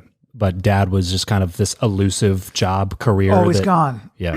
Always gone, gone. And then, but my father deserves credit because I knew he cared about me more than anything else. Yeah. That was always what was instilled. So even though he was gone a lot, and the irony is I'm gone a lot too. Right? I was going to say, travel. yeah. How does that affect? Yeah, I don't know. It's tough because comedians will tell you that it's tough. You miss a lot. Yeah. But listen, it's only on the weekends. Yeah. And I get to make people laugh. So yeah. Well, it's also, Monday at 10 a.m. and you're home with your family, right? Exactly. Like that's awesome. There's a lot of, I don't know, that's a conversation I've had a lot recently with my wife. We have 2 kids. I'm 30. She's about to be 31. And we're traveling a lot constantly for work and stuff. And, it hits you harder when your kids are like, when your kids get old enough to start asking you, like, hey, why are you leaving or where are you going? It's like, oh. Yeah, man. But we try to at least explain to them, like I'm doing this so that we can have this version of life that most people don't ever get to experience. And because I don't like to settle. And I think that there's a lot of value in that as well. There's a huge amount of value in that because you're setting an example for your children of excellence. And I think you have to live your life. I think when you use your children as an excuse not to live your life, I think that's a huge fuck you. Totally. I think that's it's a disservice. I don't agree as a with parent. that. Yeah. So then I suppose you're there. But again, if your children understand that you love them and that you're setting an example, I think there's a great deal of value in that. I don't know. Every child is different and every situation is different. But. Sure. As long as you get the main things across of like, I love you, care for you, and I do these things. Well, truth, you want to do this. Yeah. I realized that I hated acting. I hate it. I don't like the process. I don't like it. Yeah. And I worked so hard at being good at it for years. And then when I finally realized I don't like this, I'm just going to do stand-up. That's where I really feel alive. That's the best feeling in the world, when I get to write my own stuff and wrestle with being original and then put it up on stage. Yeah. There's nothing like that. Yeah. I don't miss acting even a little bit. Really? Yeah. That's funny. How long did it take you to realize that? 50 fucking years, man. Really? I didn't accept that until I was 53. I mean, it's unbelievable. It's fucking amazing how you get older and you're like, it takes me, the frustrating thing about life is at least for me, I'm such a slow learner. I've been wrong more than I've been right by far. Yeah. It's just, it's humbling. I was listening to an interview you did, I think it was recent. And you were mentioning how Joe Rogan called you or something and said he was going to quit acting. And at the time, it kind of blew your mind. Yeah, Joe was always ahead of the curve that way. That motherfucker he was always telling me to just stop. For as long as I can remember, he's like, fucking stop acting and fucking do stand-up. But I mean, back then though, like having a sitcom and there was no everything. YouTube, there's no podcast. I know, but he saw in me that I wasn't that guy. He saw that I was a comic. Yeah. I just never fucking, I should, if I had listened to Joe, like this is a weird thing to say. I've never really said it, but if I had listened to him, like really listened to what he said about just focusing on stand up and being my own person. Joe had to be his own person. Joe grew up without a dad. So he had to be his own person. The world, without going into detail, at 9 years old for Joe, the world became a very dangerous place. And he realized that the only person he could rely on was himself. I never had that realization. I never had that. I always had a whole infrastructure of family I could rely on. That's not a service because it allows you to bullshit yourself for a long time. Kind of faith in the system instead of faith in yourself. Yeah, it allows you to kind of like, it allows you to not grow up all the way. And I don't think you grow up. You grow up, there's that you grow up completely when you realize there's that Instagram thing where the woman, I don't know who she was like, nobody's coming. No one's coming. Nobody's coming. This is you, man. You stand on your own 2 feet. And the people that I've seen that really do great things realize that very, very early on. And it came from some kind of trauma, which goes back to what I'm saying about if you understand how to navigate loss or navigate, chaos, trauma,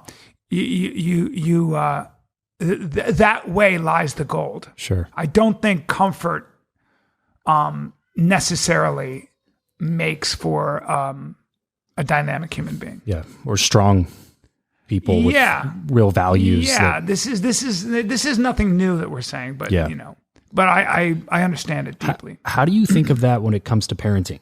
Because this is like one of the biggest dichotomies for me as a dad. Because as a dad, you want to give your kids everything, but in giving them everything, you're taking away a lot of things from them. I think.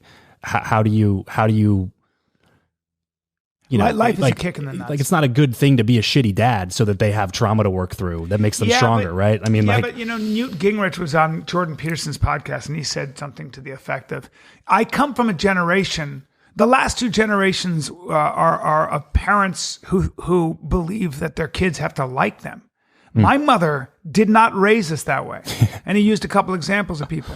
And it's true. I'm not your fucking friend. Yeah. I'm your parent. And so I'm going to make you do shit that sucks. And my buddy does this. He says to his kids, and his 3 kids are crushing it. And he goes, they're like, no, you know, and he's like, I love you enough to be harder on you than the things you're going to face. So do it. And so, in my opinion, again, it goes back to, I'm here. I love you. I'm your rock. I'll never go anywhere. But you're gonna do the things I tell you to do. Yeah. You're gonna finish things you started. You're gonna get good at something. Yeah. I say that to my son. My daughter, I don't need any motivation for that gal. She's 14 and she's just like, I want to be a scientist, an engineer. I want to be a singer. I want to be a tennis player. I want to be 50,000. And she's doing them all. And it's like, and she talks about college. Now I won't get into a college. I'm like, you're 14. She's not allowed to talk about college. I lose my mind. I go, I don't want to hear about college. Okay. How about having a little fun, a little joy in your life? You're like, you're barely not a kid anymore. Dude, she's type A, man. Type A. Competitive, like if it's not a competition, she don't want to do it. She gets it from her mother, she gets it from my dad. It's all good. So I don't have to worry about that girl at all. She's a monster, in a good way. My son is exactly like me, the escape artist, Houdini, fucking Houdini. It's like, so I gotta crack the whip. Yeah, I gotta crack the whip, and he'll come in my wrists. I fell on my wrist, so right now my stomach is a little queasy. I'm like, that's cool. Your feelings don't matter here, okay?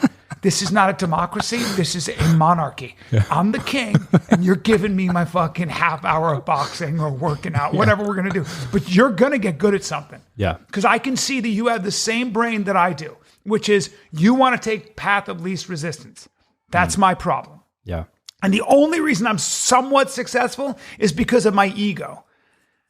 You know, I'm not impressed with myself. I'll tell you that much. You know, so you look at what motivates you, and it's like, I don't know. Yeah, that's super interesting that you would, because from a third party objective standpoint, it would seem like you are the person that kind of strives for excellence all the time, and pushes yourself. But you're saying, I just want to be good at. I mean, I couldn't bear not being good. Yeah, it's an alpha mentality. Sure. I hate that alpha beta shit, but I would always come into, like, if it was a wrestling room or it was whatever it was, I was like, well, I can't be JV. I got to be varsity, right? Or I got to be the guy they're talking about. No matter what the fuck happens, I got to figure out a way to be in the conversation. No matter what. Yeah. You know, even with boxing, when I started boxing, like, I was too old and I was getting hit too much. I was getting dizzy. But Wayne McCulloch was like, you're such a fighter. Because in my mind, I'd get hit and I would fucking obsess. Yeah. I was like, I'm going to punch that dude. I'm going to knock that fucking guy. And it's an outrageous thing to say when you're 50, whatever I was, 50 years old, and also not a boxer and also not a tough guy.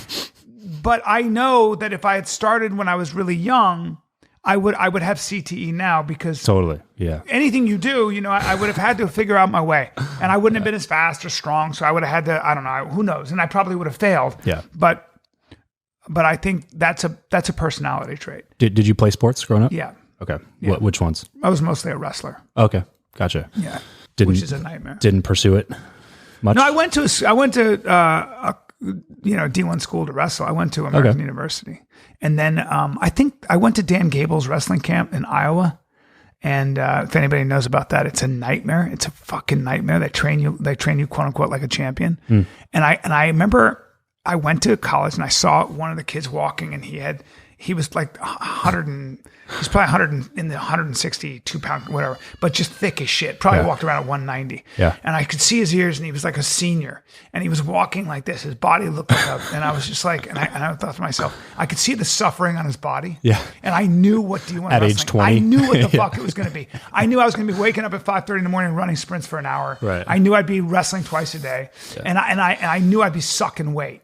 And I knew what that pain was. And I looked at him and I was like, at the end of this, what's going to happen? Yeah. I'm going to be able to shoot a double leg really well and do those things. Now, what I should have said to myself was, if I can get through 4 years of a D1 program, and American wasn't a big D1 program, if I can get through 4 years of any program, wrestling program in college, then it would have been amazing. It would have been in every way. All the benefits that come from that are intangible. You can't explain it.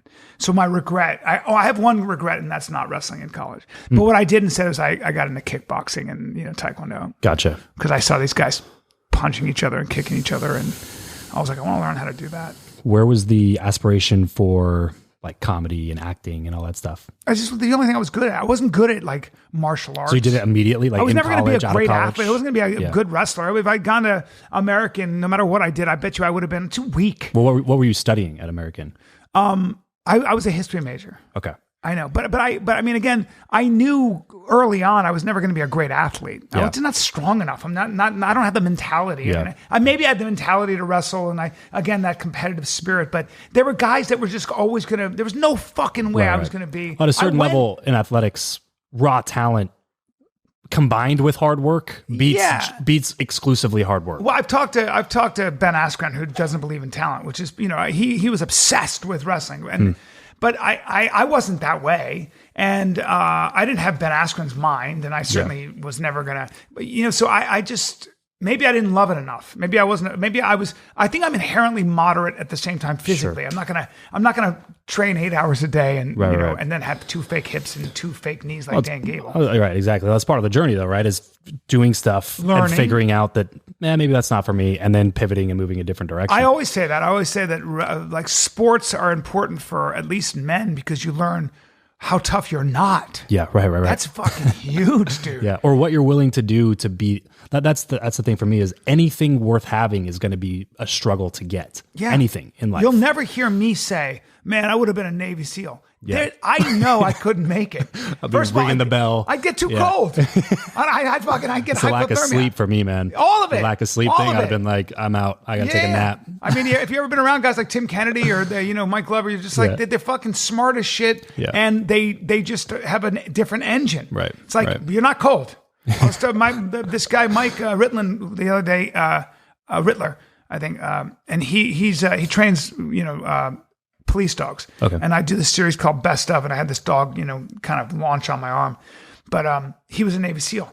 I'm in 4 layers in Dallas because it was 37 degrees. He's in a fucking t-shirt, rolled up, and just talking to me for an hour and a half. I go, are you not cold? He goes, what? I go, you're not cold. And he goes, I don't know. I didn't notice it. I go, well, that's why I'm a pussy. That's why you were a Navy SEAL and I'm an actor in 4 layers. So I'll never be happy because I'm ultimately not tough. So when you were in college, was the goal acting at that point? I think I wanted so badly to be liked. I think that's a huge part of, again, what drove me was not admirable. I think I just wanted to be loved. And I think I saw a tennis player and all these people were all over him. I think it was Masvidal or someone. And I just was like, I want to be admired like that. I want to be different. I want to be special. I want to be the kind of person they talk about, not who's talk. I didn't want to be a spectator. I wanted to be the person out there. And I got a taste that from wrestling. Yeah. You're alone out there on that mat. And I had done things as a kid. I was very driven. I accomplished certain things, like in judo, little things like that I didn't expect to accomplish. So I got a taste of, I will say that somehow I could run for a long distance. I won a race, I remember, when I was 12 or 11. Yeah. And I beat the adults, or 12. I don't know what I was, but 13, maybe 14. But I ran and I couldn't understand. And I realized I finished second. And I was like, oh, I did? I had no idea. Yeah. Or when I was in 8th grade and I won, this is fucking hilarious to even talk about this, but I won most athletic kid in school when I was in 8th grade. I was so shocked. I didn't know she said Bryan Callen. And I didn't move. Yeah. And I said to my mother, I go, that I sounds won like most my name. athletic. And my mother goes, well, you're very coordinated. Hey, okay, I guess. It was the fucking craziest thing. And I think it was 8th grade. I don't fucking remember. Maybe it was 6th grade. Who cares? But the point is, I remember those feelings of being singled out. Yeah. And I said, I want to be that over this. But then I realized I'm not good at anything. I don't know. What am I going to be? What am I good at singling? I don't know anything, but I was so moved by movies. And I go, I want to do that. And then I saw Robert De Niro in Raging Bull. Yeah. And I listened to Springsteen songs for the first time. And I go, whatever's going on inside me when I listen to those songs, that poetry. Yeah. And whatever's going on inside me when I watch Robert De Niro, I didn't know who he was, transform his body. Yeah. I was so blown away and so moved by the story, that I didn't know what to do with myself. I just needed to somehow either be a part of it, create it, the mystery. The mystery of, is that for me? Could I do that? And there's just like the idea that I was going to be a stand-up comic. I mean, what? Hey, Brian, why don't you try being a senator?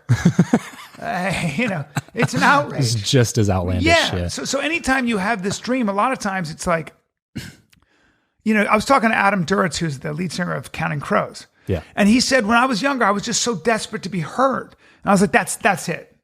That's right. That's right. So maybe I was desperate to see if I could distinguish myself. I was desperate. I was desperate to see if I could be as unique as I felt, or I just didn't want to be ordinary. Yeah. Why?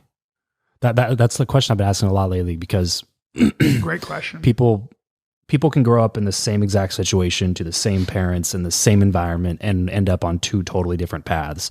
And I've tried to ask myself that question because I feel very similar in terms of there's just, I can't explain. I don't know why. It just kind of, there's something in me that just makes me want more things. You're getting into religion here a little bit because, or philosophy, let's say, because, you see, the why when you're young is status, power, sex, attention,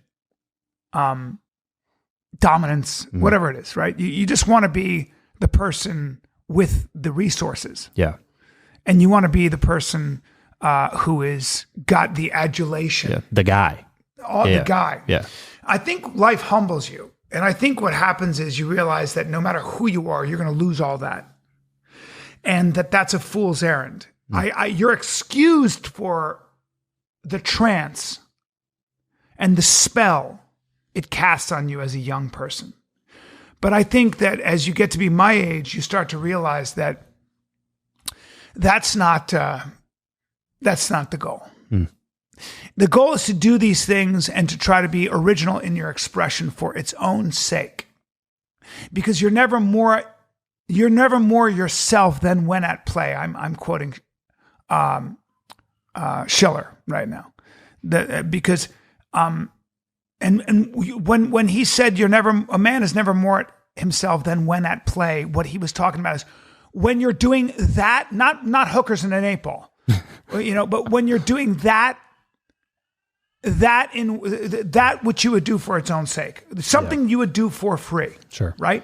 And so then you start to, the goal is to let go of yourself in a way to prepare for your own inevitable demise and ultimate extinction, your death. Mm-hmm. I want to, as Socrates said, I want to treat my own body and my own appetites with a quiet contempt. I don't want to be attached to any sensation.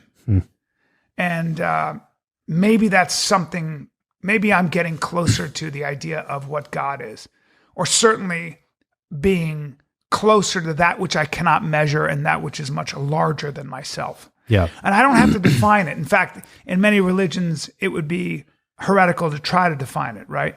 It's why the Jews and the Muslims don't have, saints and iconography and things in their temples and in their mosques, because that would be considered the worship of false gods, right? And I think maybe the greatest lesson in at least a Judeo-Christian ethic is don't worship false gods. The Israelites were constantly being punished for worshiping false gods, including the fact that they were like, we need a leader. And God was like, I gave you the 10 commandments. I'm your leader. Yeah. Really? Okay, that's what you guys want to do? Fuck off. And he gave them one leader after another. It never worked. Yeah. But there are lessons in that. The book of Kings, the book of Judges, and stuff like that. That's literally the whole Jewish Bible, or at least the Old Testament, I should say. Sure.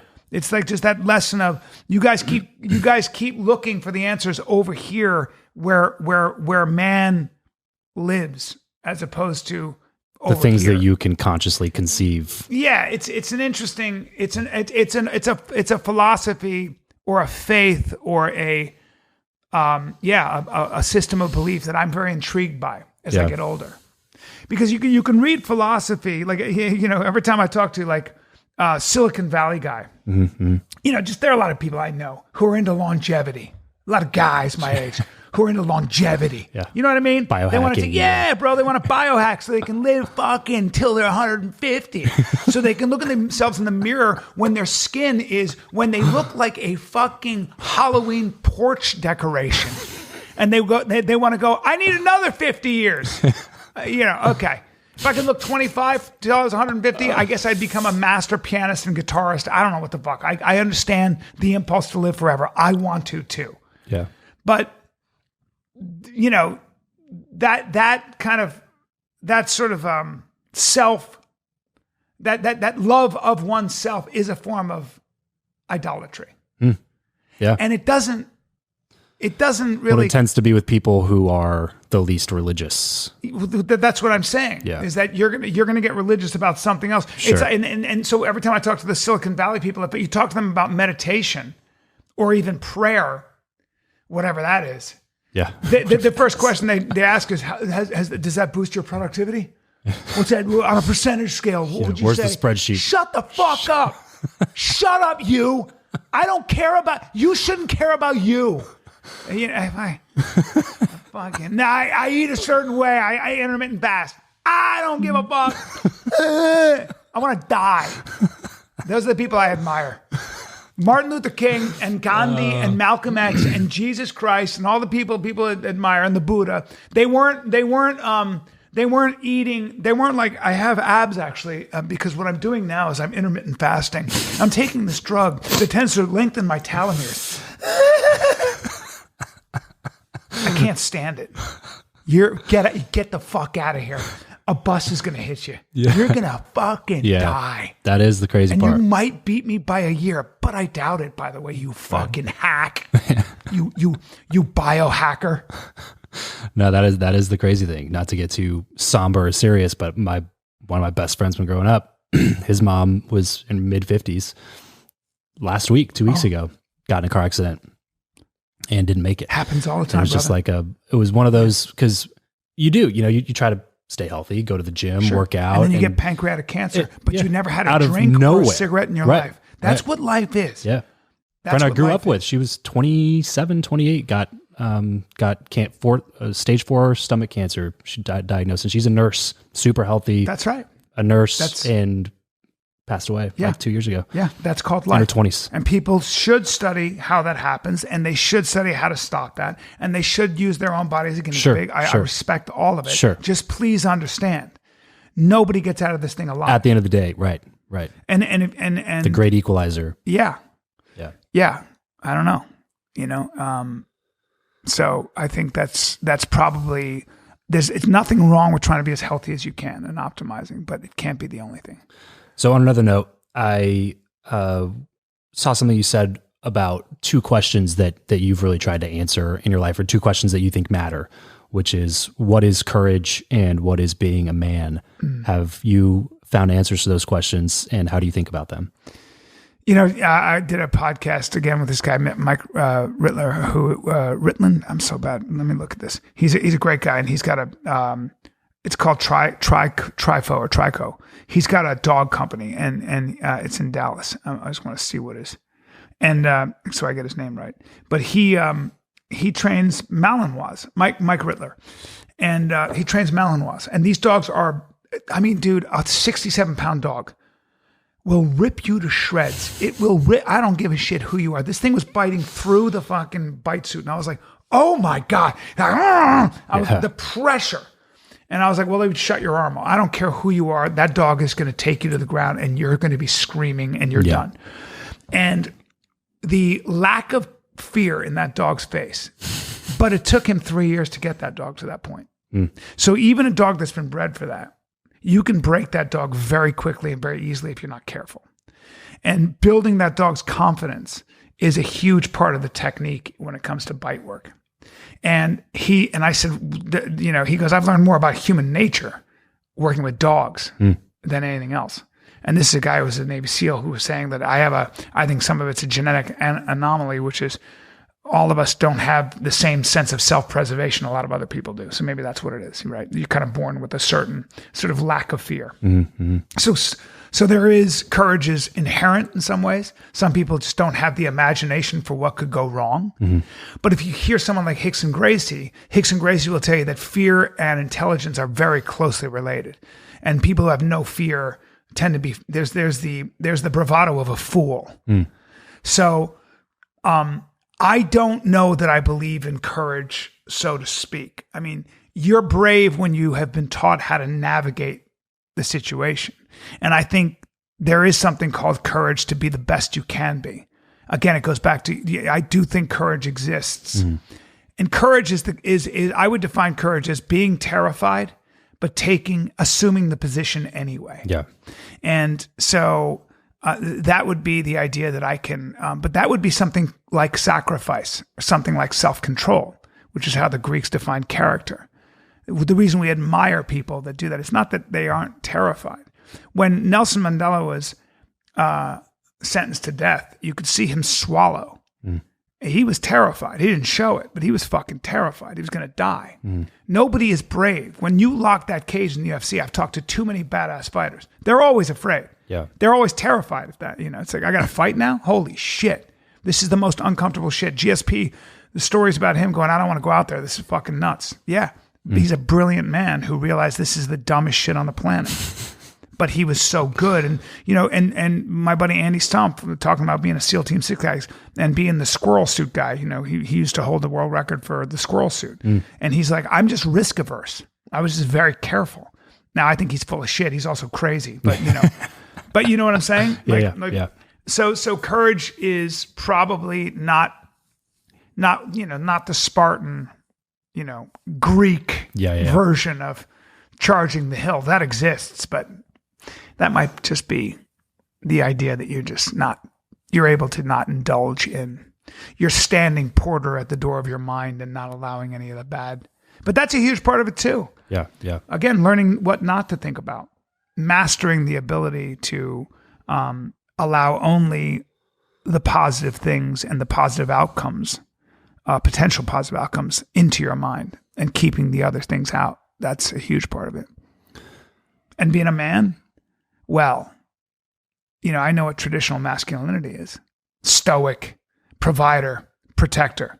And I agree with all that because that's inherent in us. It's not my fault. It's how I evolved. My aggression, I need it.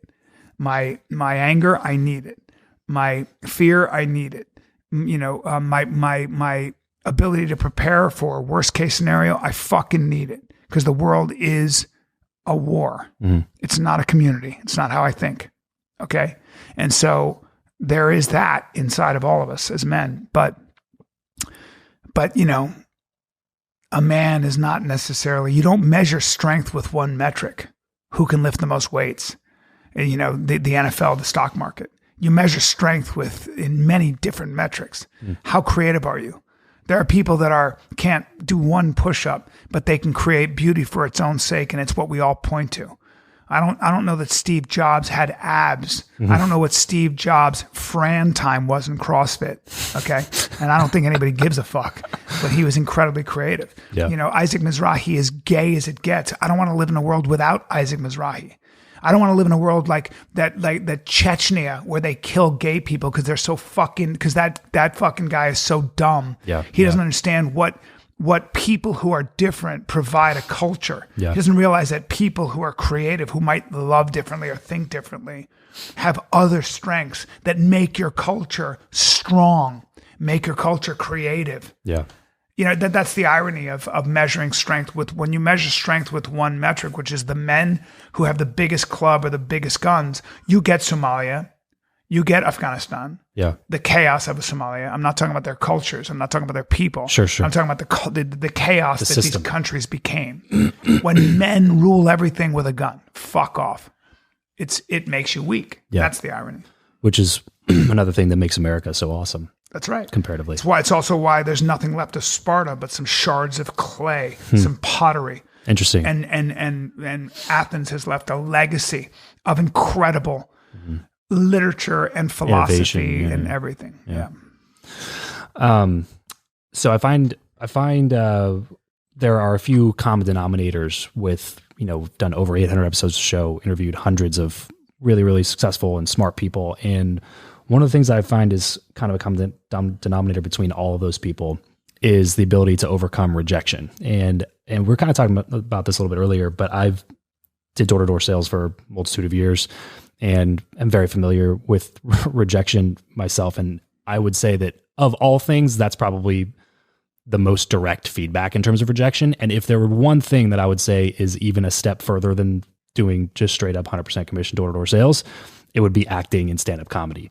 How do you view rejection, and is there a structure or a system through which you help yourself overcome those things and keep moving on to the next thing? It's just built into the model. Yeah. I mean, it's just built into the model. It's like saying, I want to train in MMA and I got knocked out. I hurt my nose, I'm sore. My back is sore. Yeah. I didn't make $100 million this year, and I'm going to work really hard at my jiu-jitsu. That's right, motherfucker. You're going to be poor with a roommate in your 30s. But that's all built into the model. You want to be an actor? Cool. You want to be a stand-up? I'll see you in 10 years. Yeah. And then you're still not going to make it. So it's just part of the thing. You just follow it's not a rational choice. Yeah. The rejection has nothing to do with it. I got 7 yeses in 30 years. 7 significant yeses. And the rest were no's. I'm not joking. But for like roles you're talking about? Yeah. 7. Yeah. 7 things worked out. Out of how many shots, you think? How many at-bats? In 30 years. Yeah. In 30 years. Thousands. Yeah, thousands. Yeah. It's my baby. I apologize. Silence, child. I don't stand for that. I run my house with an iron fist. All right? Yeah. I'm going to have some baby because he's 10 months, like, nah. Yeah. My son will be a king. He will be separated from his mother. You have 1 more month.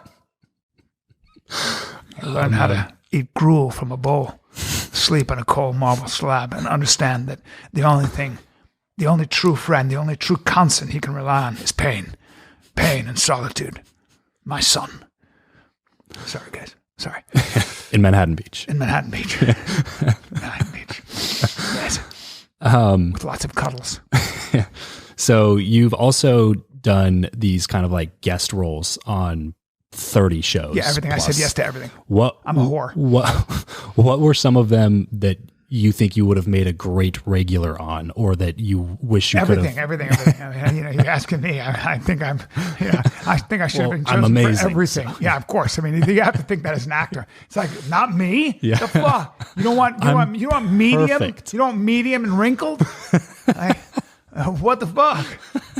That's the other thing that's humbling is like you see yourself and you're like, I don't think I'd cast me either, unless I was casting super regular guy.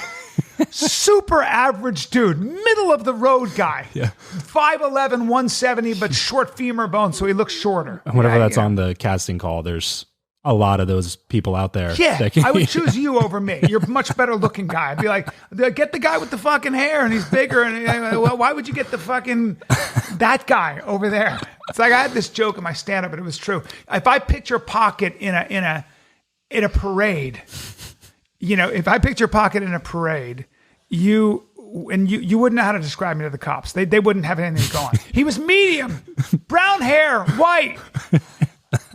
A sketch artist would have a tall order trying to. Yeah. All right. Yeah. Oh, every guy. Yeah. Let's start with an oval face and fucking 2 dots for eyes. Oh man. Are there any that By the stand way, my out to special man tears just dropped. Yeah. YouTube, it's free. Oh man. Is there one that comes to mind that was like really fun or?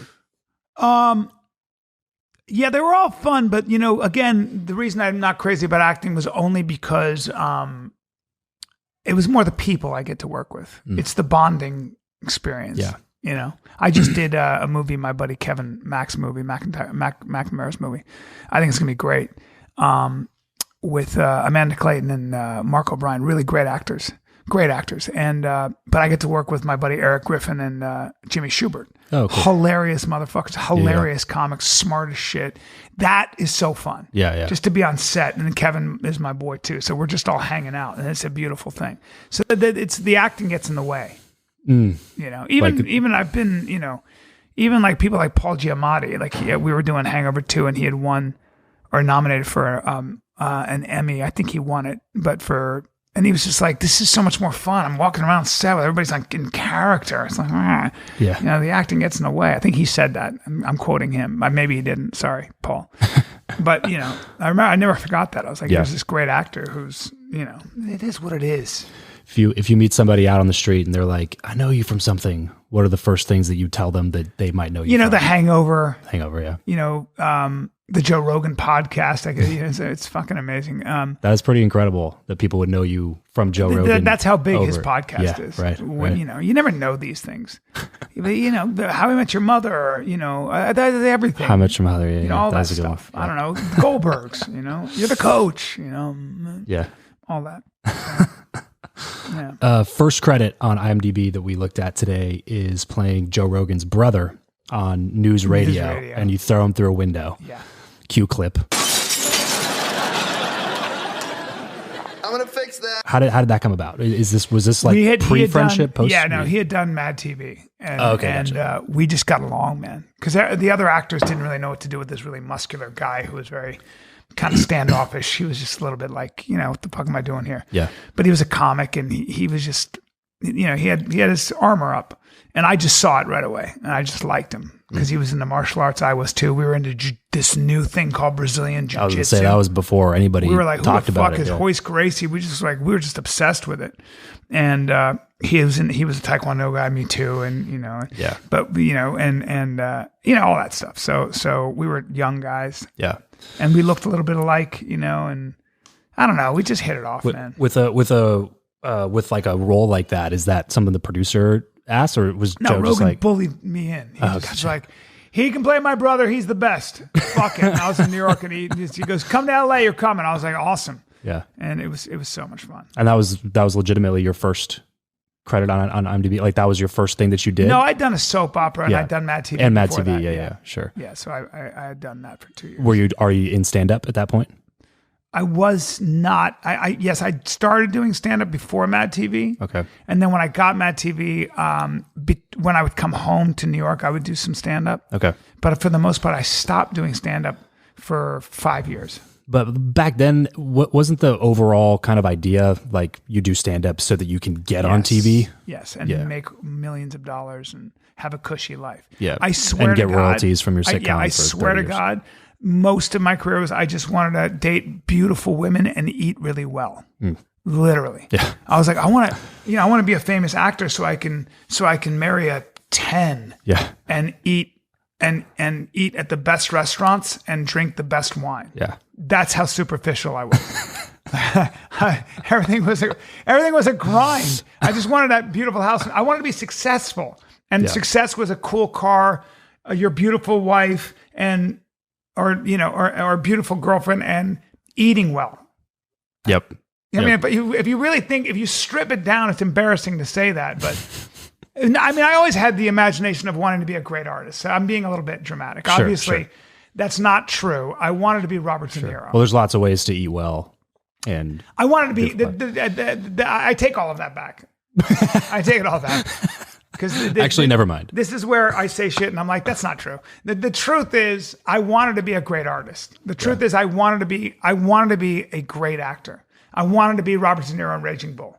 I wanted to be Christopher Walken in King of New York and The Deer Hunter. Those movies moved me so much I couldn't take it.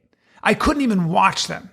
They were so I just wanted to touch that greatness. That's all I cared about. But I think what happened was I realized I didn't even know how to get into that. I also didn't know how to do that. I didn't have that schooling. I'd gone to theater school in New York and I was in class in LA, but I just didn't, I don't know, man. I just started to realize that I was never going to be that brooding, deep actor. And I was a jackass. I was a silly goose. And that's when I felt the most alive. Sure. And I had to let go of that. I had to let go of that. Yeah. I had to let go of who I was trying to be. And I was pretending to be somebody I wasn't. I also took on a persona because, for me, I didn't come from anywhere. That's a big thing. A huge thing for me was I didn't come from anywhere. I came from everywhere. Right. I was moved all the time. So I didn't have any roots, stories, people. I didn't come from a place. And when I would try to write, I would always write. I was always writing. I didn't have any place. I didn't know where to place it. So it was all I was fabricating everything. And so my screens plays, nothing worked. Trying to be who you thought you had to be that person rather than being the expression of who you thought but you my were. mother was Brooklyn. For the Italian side was all Brooklyn. And they were Italian. So that's what I didn't know the Irish side in Wisconsin. Yeah. So I latched onto this idea of being a New Yorker from New York, an Italian guy from New York. I latched onto it. And then I made a lot of great friends in New York. So they became my base. But I still wasn't. You've done a lot of work with Todd Phillips. How did that relationship come about? He's a genius, and he just loved this character I did one time for him when I was out to dinner with him and Breckin Meyer. Breckin Meyer's an actor, and he introduced me to him. And I would do this Israeli porn star on stage. I would make you nice all the way. Camera, get my balls, And he fucking loved that so much. And he just put me in old school. He saw you do it guy. on stage? Yeah, or? he put me in old school as that guy. And then he just loved me. And then The Hangover came along, and he wanted me to play. He put me in Bad Santa, which people don't know, but Todd Phillips rewrote from page one Bad Santa and directed it. Really? Yeah, his name's not on it, but he did that. Wow. Yes, and he's fucking genius. And then Hangover came along, this little movie, because nobody wanted to do Old School 2. They all said no to him. And he's like, really? You fucking guys are going to say no to me? Good. This is called Revenge. And he wrote The Hangover, I think with Scott Armstrong and Jeremy. Can't remember his last name, but fucking amazing, right? And they killed it. Yeah. And the character initially was supposed to be from New York, a guy like Eddie who's from Long Island, who had this wedding chapel, and I at the read I said, I think he should be from Armenia or Lebanon or something like that. I'm going to do it like this. Yeah. I can get you anything. So he just lets me improvise. Yeah. So anyway, that's how I know him. And then you can see your face In the and Joker. hands in the Joker. If you don't blink, spend 5 days in that or whatever with maybe it was 3 days. I don't know with.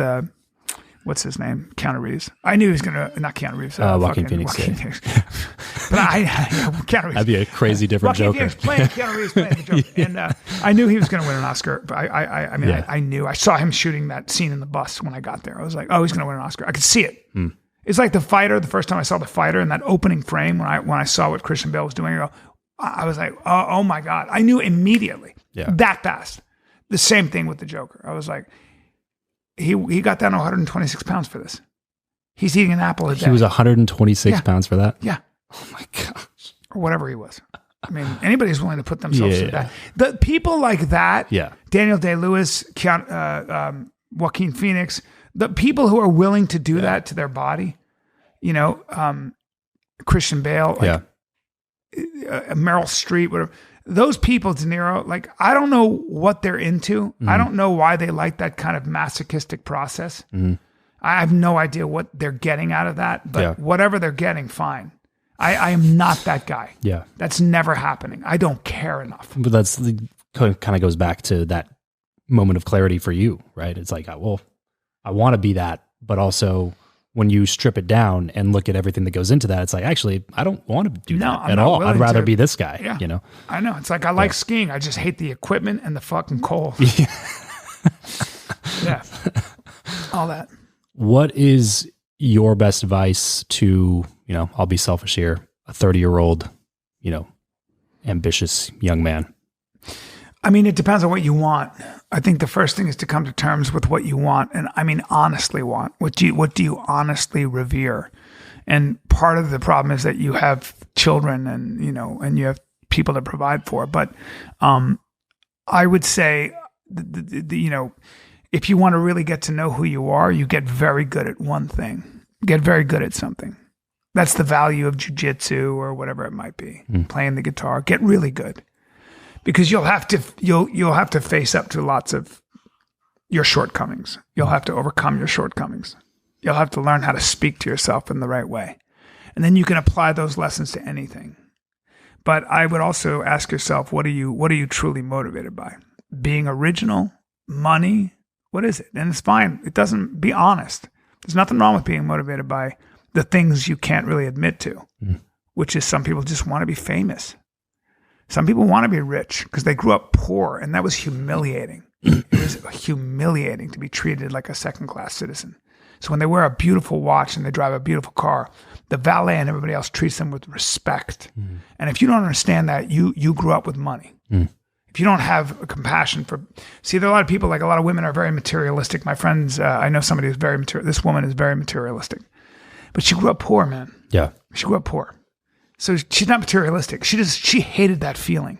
And all this nice stuff makes her feel safe. It makes her feel like she never has to eat shit again. So, it depends on what you're motivated by. But you have hustle, man. I'm not worried about you. You have hustle. You got here. And if you like talking to people, which you obviously do, and you learn, I think you're doing the right thing. Be patient though. Consistency is more important than hard work. Consistency is showing up every day is really the secret. Not just daily attendance or regular attendance. Consistent attendance is way more important than hard work, than grinding those 8 hours a day, which I don't believe in. I don't believe in discipline. Yeah. I don't believe in discipline. I don't believe in, I got to fucking lose weight. Okay, good luck. You keep that. I believe in inspiration.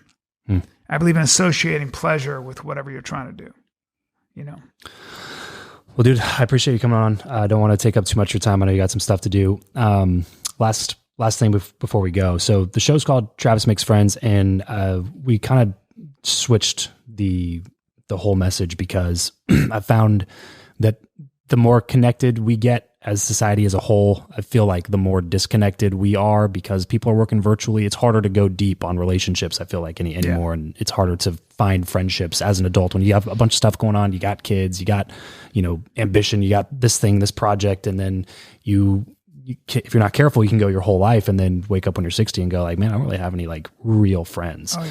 And, I think that would be a failure on my part. And I think that a lot of people my age are probably going to be going through that without really realizing You get it more when you're in my age. Men lose their connection to other men and they get lonely. And I think after this 1 hour, I consider you my best friend and I love you more than my children. And I said it out loud and I don't give a shit who knows it or who hears it. Okay. Your producer, I don't trust. Okay. That's a good call. Yeah, that's not even a real camera he's holding. Yeah, that one's a good call. Yeah. I know. And I think there are things that live in his beard, like small sparrows and maybe even hornets. I don't know. He looks like the devil. I said it. I don't give a fuck. But I'll be friends with him too. And what was your question? The question is, how do you actually go make friends? How do you recommend to other people? Go find some friends, fill your life with relationships. And like we were talking about earlier, connection, laughter, experiences. Yeah. Find interesting people, find colorful people and know how to look for it and create experiences that they can share in.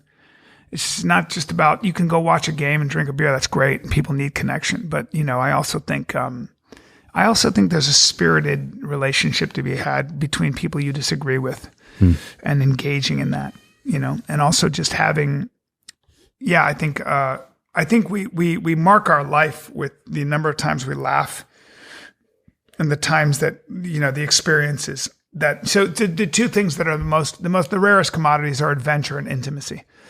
And a lot of times adventure builds intimacy. So, if you have to die young but leave a good-looking corpse, Nietzsche said basically turn your life into a circus. And that's probably the best way to foster real relationships.